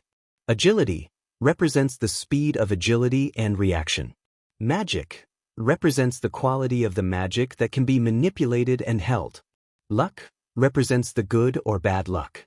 Noble phantasm represents the strength of the noble phantasm. Rank skills refer to the skills that will be given to the servant of that rank. For example, the servants of the 3 knights all have the rank skills of magic power. Writer also has the rank skills of writing. Even if the servant itself does not have the ability, as long as the servant of that rank in the Holy Grail War, it will be given the ability of the designated skill. In addition, the defensive skills refer to the skills that the servant originally has. For example, Writer's Magic Eye is an ability that it has, even if it has been shown countless times in its lifetime, it is a skill that no one else has. As for the Noble Phantasm, it is something that Noah is familiar with. That was the strongest weapon a heroic spirit could wield. It was mentioned in the legends of the heroic spirits. Originally, it only existed in myths and legends. It had the same functions and abilities as myths and legends. It was a miracle of materialization that was born from the imagination of humans. Noah also has a noble phantasm called Avalon. Therefore, Noah is very clear about how powerful this treasure is. It is not an exaggeration to say that this treasure is the trump card and the strongest power of the heroic spirit. Whether it is ability value, rank skills, defensive skills, or noble phantasm, all of them have their own rank. The rank is basically divided into 5 ranks: A, B, C, D, and E. Among them, A is the highest rank and E is the lowest rank. In numerical terms, if the numerical value of E was assumed to be 10, then as the level increased, every level increased by 10, D would be 20, C would be 30, B would be 40, and A would be 50. As for A+, B+, C+, and other grades with a plus in them, their value could be multiplied in an instant. For example, a grade C+ could be multiplied in an instant, from a value of 30 to 60, thus surpassing the A grade of 50. And so on, plus could triple in an instant. As for the dash, it usually meant that in terms of judgment, it was at the right level, but in terms of ability, it was still a bit off, so it was an unstable numerical value. Generally speaking, AB rank was not AB rank, but it was still higher than AC rank and did not belong to the C rank. In addition to the 5 levels of A to E, there was also the level of EX. This level usually meant that they were so strong that there was no point in comparing them. Generally speaking, a grade A was already the highest level and the numerical value was also 50. Those who exceeded the specifications of this highest level would be represented by EX. In other words, from 51 to infinity, the numerical value belonged to the category of EX. This EX level was also the highest symbol that could be used to express the ability of a servant. From this point of view, it could be seen how amazing Writer's ability value was. His strength and durability were still acceptable, but his agility was at the highest grade A level. His luck and noble artifact were also at grade A level. His magic power had even reached the grade A level. being able to triple his strength in an instant and become a value that was really beyond his expectations, Noah was very surprised. Of course, regardless of the other ability values, the reason why Ryder's magic was so high was entirely because of Noah, its master. After all, the strength of a servant was generally directly linked to the strength of the master's magic. The more powerful the master's magic was, the more powerful the servant would be. Therefore, other ability values aside, Ryder's magic was so foul, it must be related to Noah. Master's magic is quite amazing. Ryder said, I have absorbed as much magic from Master's body as possible, but at the level of a servant, absorbing this level of magic is almost the limit. There is no way to go higher than this, and with this level of magic, it is quite helpful in battle. Wasn't it? As a heroic spirit that shouldn't exist in this world, even if it came in the form of a servant, it required an extremely large amount of magic to maintain its existence. In this regard, the Holy Grail was responsible for consuming most of the magic. As the master, Noah didn't need to consume much magic to maintain Ryder's existence. However, even so, the benefits of large-scale magic were unimaginably great. For example, when a servant was fighting, whether it was to exert direct combat power, or to use skills, or noble phantasm, they all needed to consume magic.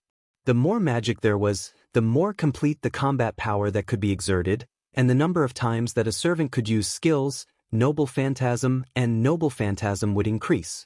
In terms of the result, it was not an exaggeration to say that the amount of magic directly determined the outcome of the battle. Therefore, some unscrupulous masters would even let their servants attack ordinary people, absorb the vitality of ordinary people, and turn it into magic for their own use.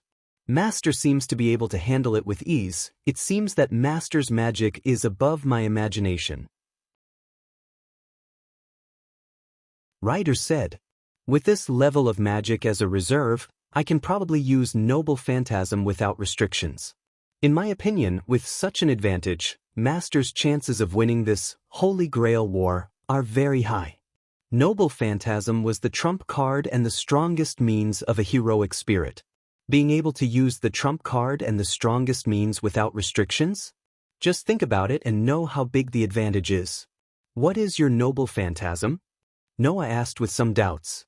I can see your other ability values, but I can't see the details of your noble phantasm. Noble phantasm is the servant's last resort. Ryder replied. Even if you have the ability to detect the servant's ability value, any master can't see the information of the servant's noble phantasm. It's amazing that Master can even see my noble skill. Noble phantasm's own skill. Some servants' noble skills could even reach the level of noble phantasm, and when used in battle, it would have amazing effects. Therefore, in general, masters can't see the noble phantasm's noble phantasm, and even few people can see the noble phantasm's noble phantasm. Noah could directly peek at Ryder's noble phantasm, probably because Ryder was Noah's servant. Then, Ryder also truthfully revealed his noble phantasm to Noah. After learning about Ryder's noble phantasm, Noah was a little surprised. It seems that your noble phantasm and noble phantasm are very good. Yes. Ryder answered truthfully. However, compared to that, my direct combat power is relatively weak. If I don't use my noble phantasm and noble phantasm, it is estimated that I can't compete with the 3 knights. Master, please decide the future combat policy in this regard. At this point, Ryder added another sentence. In addition, please call me by my rank in the future. The servant's real name can't be revealed casually. Otherwise, it will only be used by the enemy. Servants were famous heroic spirits in myths and legends. Under such circumstances, the more famous a hero spirit was, the more people would know about it, including the effects and functions of its skills and relics. Even its weaknesses would be recorded when it was alive. Everything would be exposed as soon as its name was exposed. In this case, if the enemy caught this information, it would be too bad for the battle. Okay, Ryder. Noah stood up and walked to the window. Looking at the starry sky outside, his eyes flickered. Next, we have to wait for the 7 servants to gather in Fuyuki City.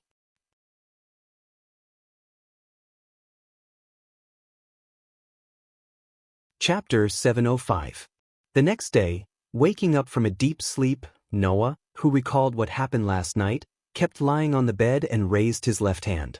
On the back of his hand, there were two snakes coiled around a sword, intertwined with each other, facing each other at the hilt of the inverted sword. The snake's tongue was imprinted on it, telling Noah that what happened last night was indeed not a dream. Noah had summoned a servant and became a master. Moreover, the one summoned was the Medusa of this world who had some relations with Noah, Athena, and the Medusa of this world. With writer's rank, the famous banshee in Greek mythology, Medusa, became Noah's servant, serving Noah during the Holy Grail War. With Medusa as a servant, coupled with Noah's almost limitless storage of mana, even the silent writer claimed that her chances of winning were very high. It was conceivable how much the master's ability affected the servant.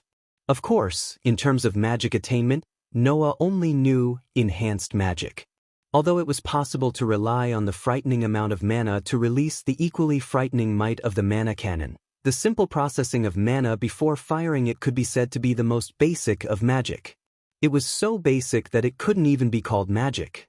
In addition, basically, most of the servants also had the ability to manipulate mana, so it was estimated that it was useless, right? Therefore, from the perspective of a magician, Noah was really not a good magician. However, the extraordinary mana still brought Ryder a great improvement in combat power. With Ryder's help, Noah still had some confidence in his victory. Thinking of this, Noah got up and glanced around the room. Naturally, there was no one else in the room. However, with his excellent sensing ability, coupled with the master and servant contract between him and Ryder, Noah was still aware of the existence of the beautiful banshee. Ryder, are you here? As soon as this sentence fell, a burst of spiritual energy like mist emerged from the corner of Noah's room. Within the fog, Ryder's figure gradually appeared.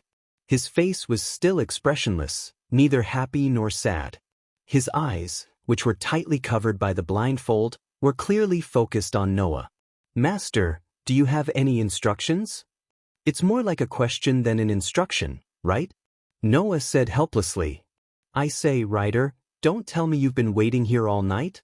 Ryder nodded matter-of-factly. Now, the Holy Grail War may begin at any time. Other than Master, others may have summoned servants. Then, it's not impossible that there are people around who are targeting Master. Although what you said makes sense. Noah scratched his cheek. But don't you need to sleep? Originally, servants are all spirits, so we can also spiritualize so that ordinary people can't find us, and we don't need to sleep. Ryder said unhurriedly. If I don't have enough mana, I can still sleep and reduce my daily activities to avoid unnecessary consumption of mana. But because of Master, my mana is abundant and I don't need to purposely avoid consuming mana. So, it's only right that I stay by Master's side. Hearing Ryder's words, Noah couldn't refute it. After all, Ryder has been staying in Noah's room all night to guard Noah. Since servants don't need to sleep, Noah can't find a reason to refuse.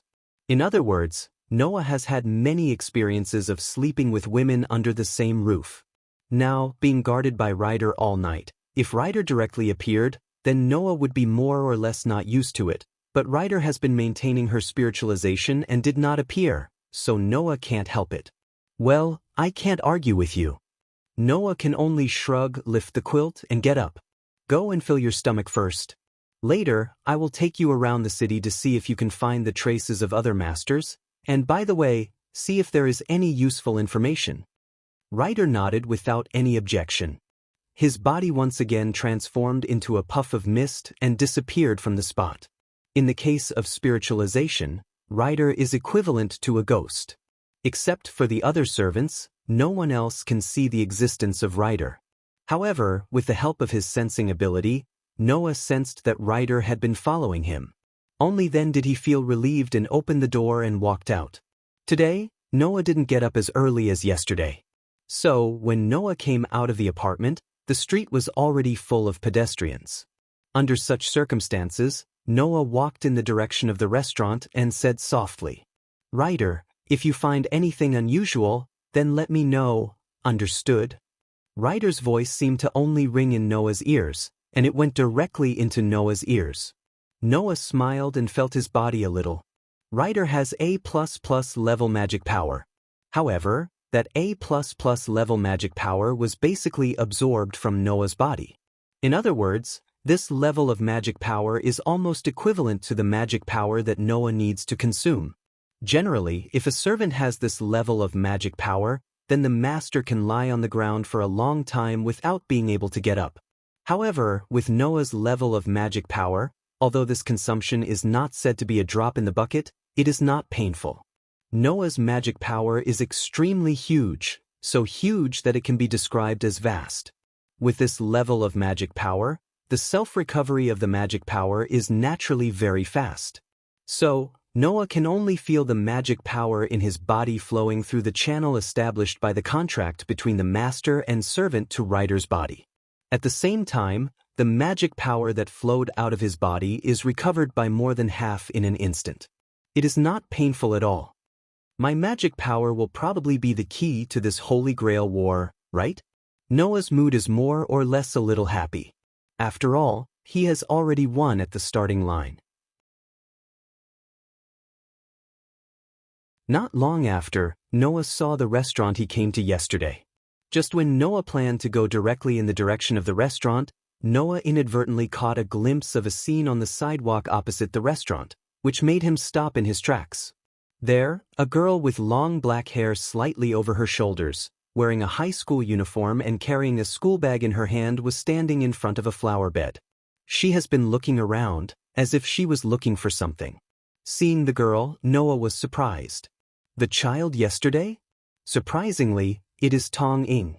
Seeing that Tong Ing seems to have been looking around, looking for something, with a somewhat worried look, Noah frowned subconsciously. Could it be that she has encountered some trouble again? This time, Noah guessed wrong. The next moment, Tong Ing finally saw Noah in the distance, her eyes lit up, and a slightly relieved expression appeared on her pretty face. Seeing this, Noah was puzzled. Could it be that she is looking for me?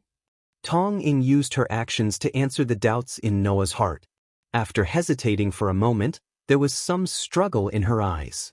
Finally, Tong Ing seemed to have gathered her courage, lifted her feet, and walked in the direction of Noah. At this time, Noah was not sure that the other party was looking around to find him. That would be too stupid. At this moment, Noah was not in a hurry to leave. Looking at the gradually approaching Tong Ing, there was a patient smile on his face. On the other side, Tong Ing, who came in front of Noah, was a little at a loss.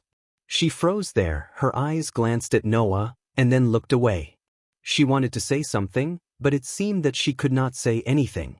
She looked very embarrassed and helpless. Noah was almost amused. What's wrong? Tong Ing became even more nervous when she heard this. In the next moment, Tong Ing mustered up her courage and said these words. Please, please touch me.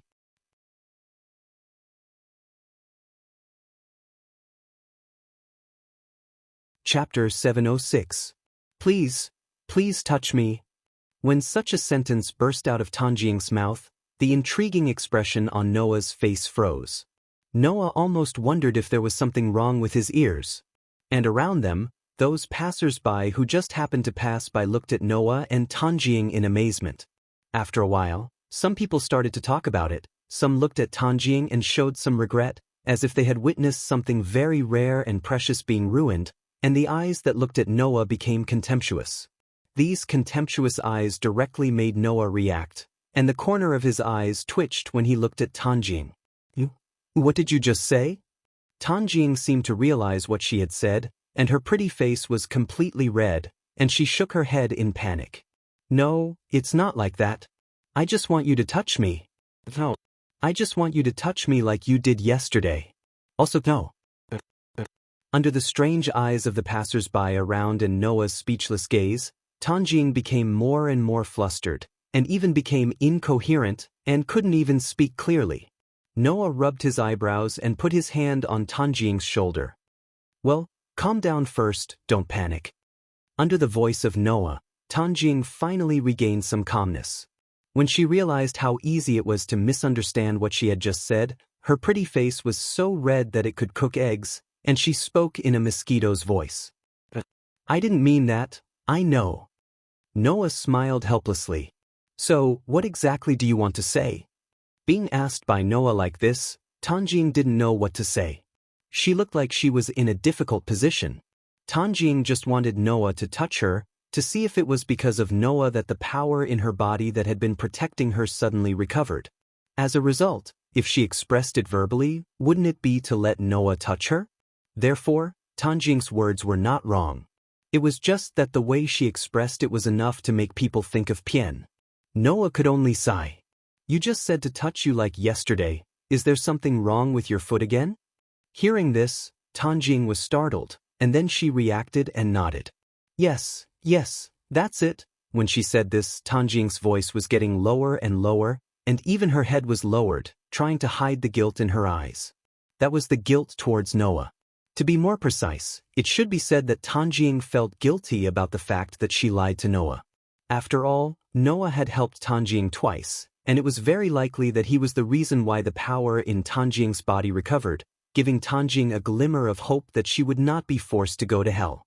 For such a person who had shown her pure kindness for the first time in 10 years, Tong Ying had lied. That was why she felt guilty. Noah clearly caught a trace of guilt in Tanjing's eyes, and his heart moved slightly. Although he didn't know what Tanjing was planning to do, that was not a reason for Noah to refuse. At least, Noah still believed that the girl in front of him, whom he had only met 3 times, was not the kind of person who would plot against him or have any ideas. Therefore, Noah pretended not to see the guilt in Tanjing's eyes and shrugged. In that case, let me take a look for you again. After saying that, Noah stretched out his hand and supported Tong Ying. Ah! Suddenly being held by Noah, Tanjing exclaimed, and when she realized that Noah was close to her, her face turned red again. There's something wrong with your foot, isn't there? Noah directly interrupted Tanjing. Then let me help you. Without any explanation, Noah supported Tanjing and moved in the direction of yesterday's flower garden. He asked Tanjing to sit down, squatted down, and put the girl's foot on his knee. Let me see. Seeing Noah's serious expression helping her check yesterday's injured foot, the guilt in Tanjing's eyes became even stronger. The other party had helped him out of the kindness of his heart, but he had purposely approached the other party for a certain purpose and even lied about it. Tanjing only felt that she was a bad woman. However, Tanjing couldn't defend herself. Because, if not, there would be a day when Jian Tong Ying would still be pushed into the abyss of hell under the persecution of Jian Tong's dirty inkstone. Tong Ying could only lower her head with a heart full of guilt. She didn't even dare to look at Noah. However, when she lowered her head, Tanjing immediately saw it.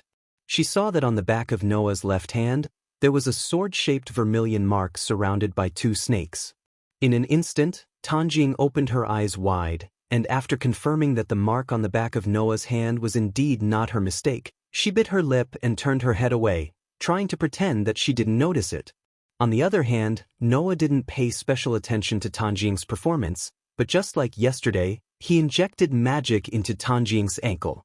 Clearly feeling that Noah was injecting magic into her body, although the emotions in her heart became quite complicated because of Noah's guilt and seeing Noah's command spell, Tanjing still couldn't help showing a relieved expression. Under such circumstances, Noah continued to inject magic into Tanjing's ankle, and when he felt that it was almost time, just as he was about to stop, a hurried footstep sounded beside him. Sakura! With the sound of such a shout, the full appearance of the owner of the hurried footsteps was also imprinted in the eyes of Noah and Tanjing. It was a girl about the same age as Tanjing. The girl was wearing a thick red coat, and inside, she seemed to be wearing the same school uniform as Tanjing, and she had the same long black hair as Tanjing. However, this girl's long black hair was much longer than Tanjing's, and it was tied into a double ponytail hairstyle. Even so, the 2 ponytails were hanging down, almost reaching her waist. Seeing the girl running over with hurried footsteps, Tanjing was surprised. Fukusaka-senpai? On the other side, Noah also noticed the girl called Fukusaka by Tanjing and suddenly narrowed his eyes. Only because, from the other party, Noah felt the existence of magic. Master. Ryder's voice also entered Noah's ears. That person is magician. Noah nodded silently. The reason why Ryder would remind him was very simple. As long as it was magician, it was very likely that he was the master chosen by the Holy Grail. It was that simple. However, Noah didn't do anything, quietly released Tanjing's foot and stood up. Then, the girl called Fukusaka by Tanjing directly passed by Noah and came to Tanjing's side, took Tanjing's hand, and protected the confused Tanjing behind her. Facing Noah, her eyes were full of vigilance. Fukusaka-senpai? Tanjing made a strange sound. What's wrong with you? The girl called Yuosaka didn't pay attention to Tosakura's question. She still protected Tosakura behind her. Her beautiful eyes stared straight at Noah, and her expression was full of vigilance and seriousness. What do you want to do to this child? It seems that the girl in front of him was aware that Noah injected magic into Tanjing's body and thought that Noah was going to do something to Tanjing, so she rushed over in a panic and made such a move. Understanding this, Noah raised his eyebrows and pretended to be puzzled. I didn't do anything? The girl named Fukusaka stared at Noah intently and didn't speak, but the distrust in her eyes told Noah that she didn't take his words seriously at all. Especially after catching a glimpse of the command seal on the back of Noah's left hand, the girl named Fukusaka's expression became more serious, and even a little heavy. She gritted her teeth and stared at Noah, as if she was ready to deal with Noah's attack at any time, and her body was tense. The other party was aware of Noah's identity as the master who participated in the Holy Grail War. Noah also looked at the girl and found it after a while. There was a bruise-like mark on the back of the girl's hand.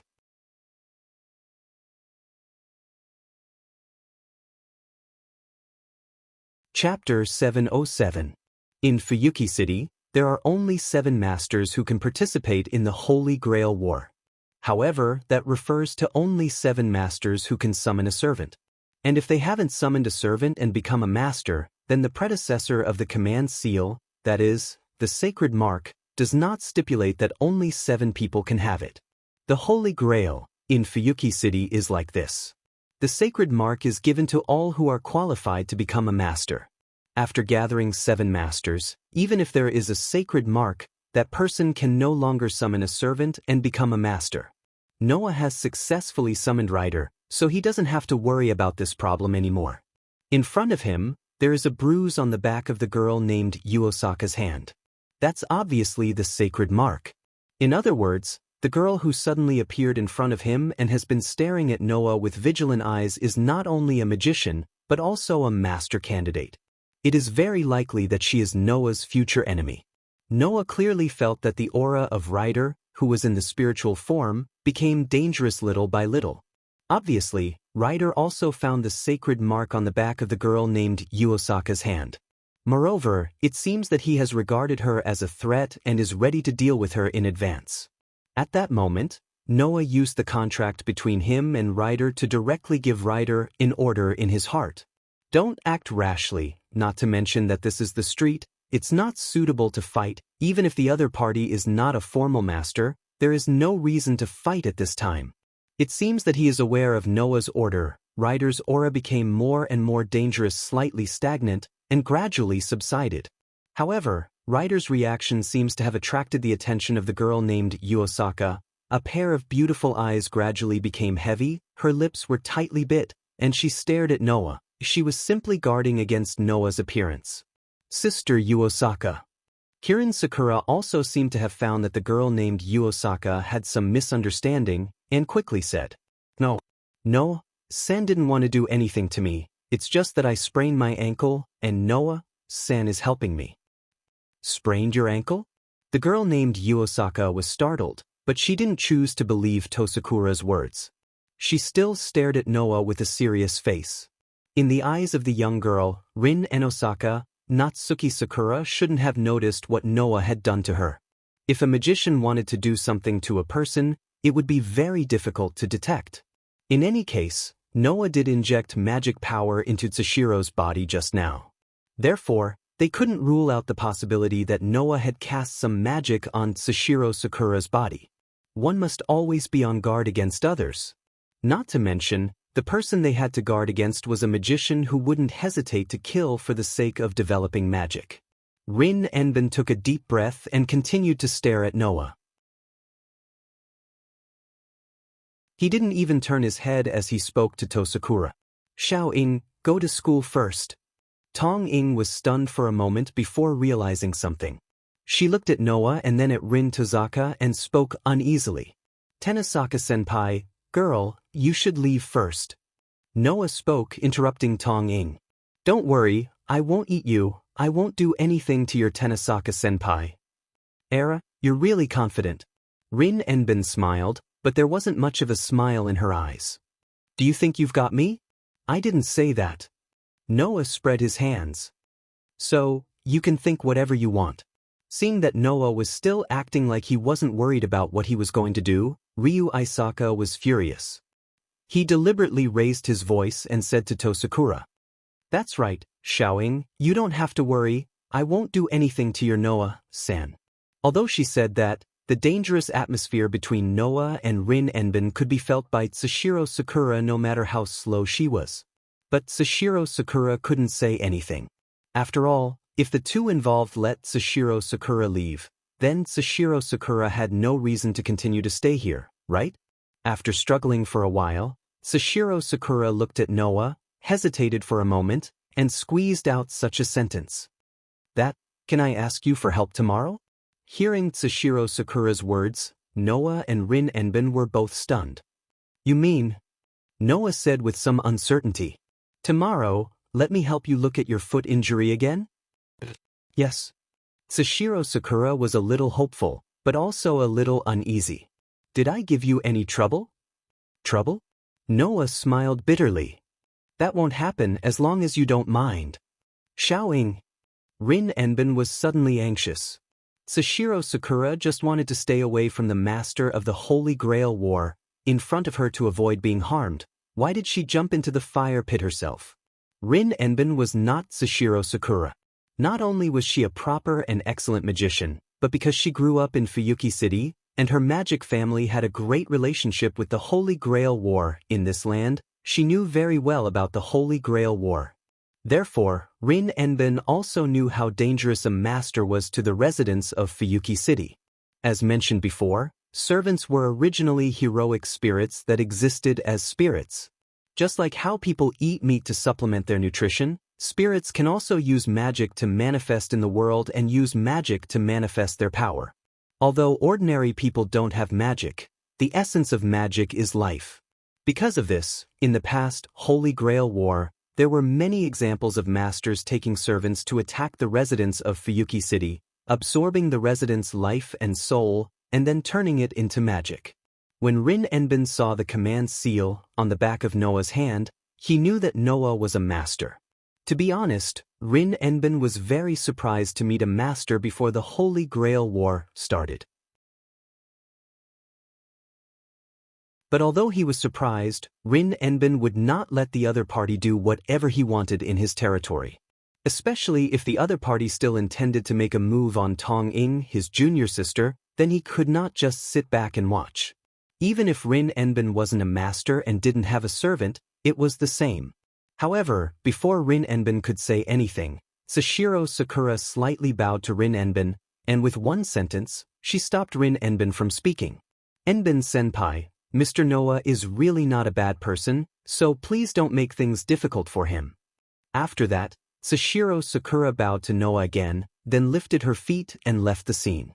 So, only Noah and Rin Enbin were left standing in the same place, staring at each other. No one spoke. What's your goal? After a while, Rin Enbin said this bluntly. Don't tell me that you're just kind enough to take care of people you don't know.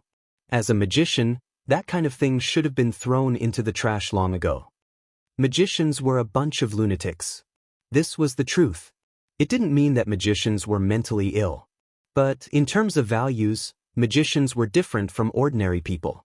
In order to hide their magic, magicians would kill without hesitation.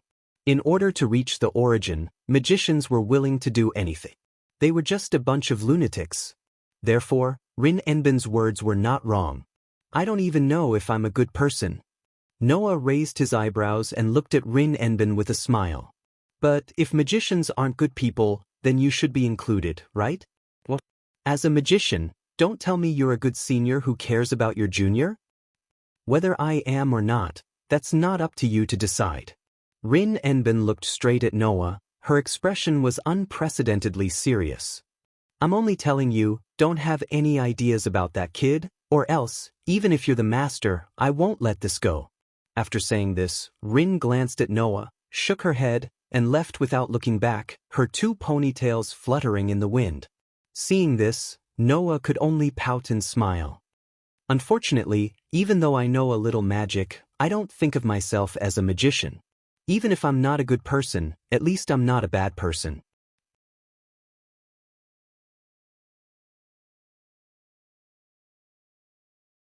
Chapter 708.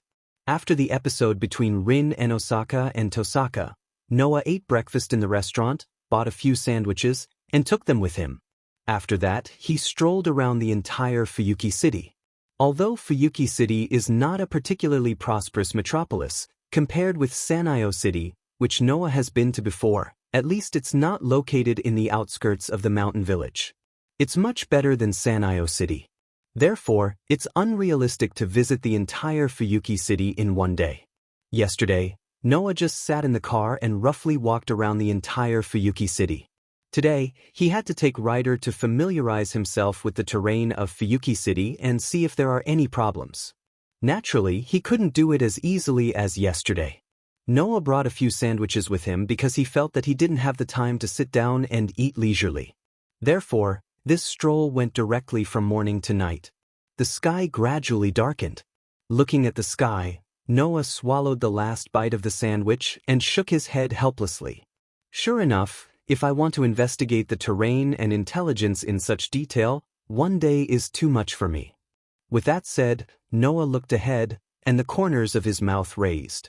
Well, the last stop is here, so it's still within my plan. In front of Noah, there was a relatively large sacred hall surrounded by an iron fence. Under the moonlight, it gave off a rather sacred atmosphere. That's the church in Fuyuki City, right? Instead of calling it a church, it's better to call it the Holy Church.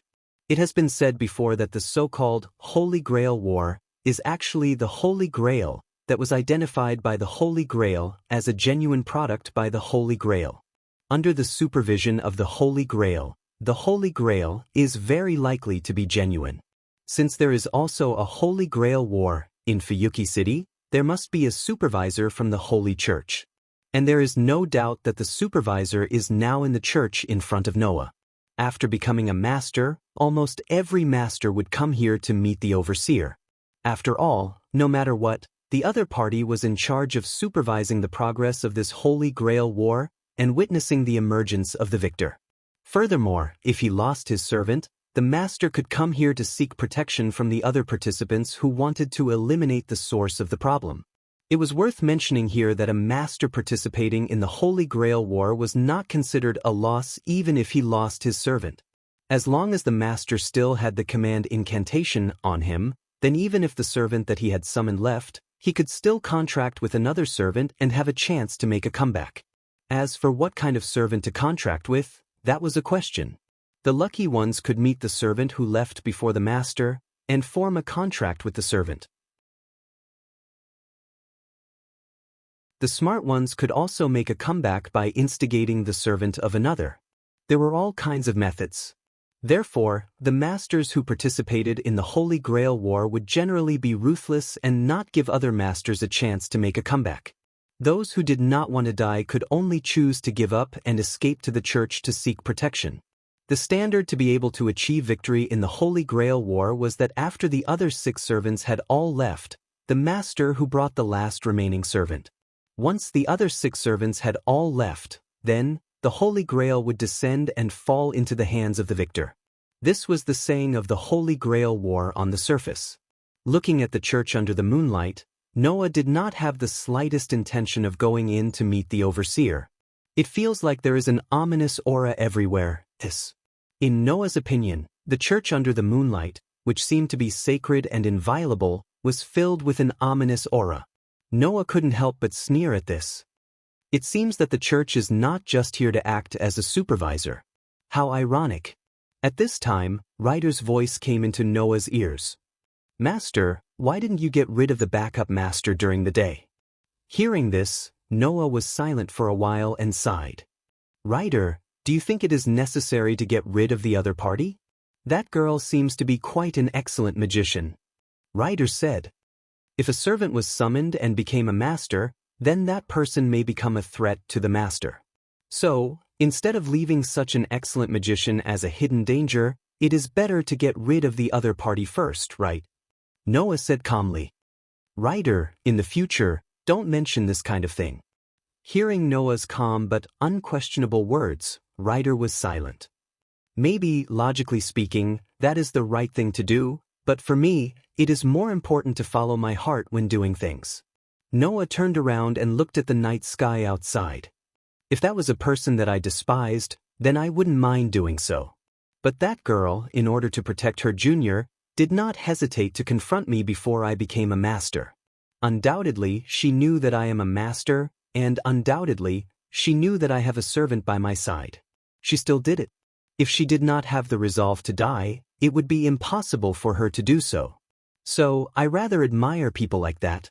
Ryder, do you think that as long as you can achieve victory, you have to resort to unscrupulous means? Noah shrugged. Unfortunately, that is not in line with my plan of action. So, Ryder, if you feel that you can't get along with me, then I don't mind leaving. No, there is no such thing. Ryder's voice sounded quietly. Unscrupulous means or honorable means, I am just a servant. I will only listen to my master's orders in battle. As long as you are my master, then I will not have any objections to my master's plan of action. Is that so? Noah smiled faintly.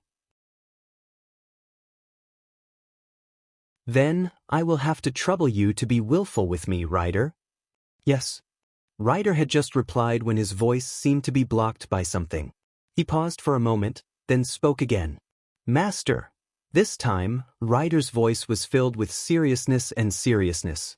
Noah slowly pulled his hand out of his pocket and turned around to look at the top of a tree beside him. Following this casual and frivolous greeting, Noah's gaze landed on the top of the tree. Unknowingly, a figure had appeared there. It is very dangerous for a person to come to a place like this at this time of night. In many ways, after saying such a sentence, a man suddenly appeared on the top of the tree. One of them was a man wearing blue tights and carrying a red spear on his back. His eyes were like that of a ferocious beast staring at its prey. His eyes were flashing with a ferocious blood-red color that represented ferocity. Seeing the red spear, Noah's eyes narrowed.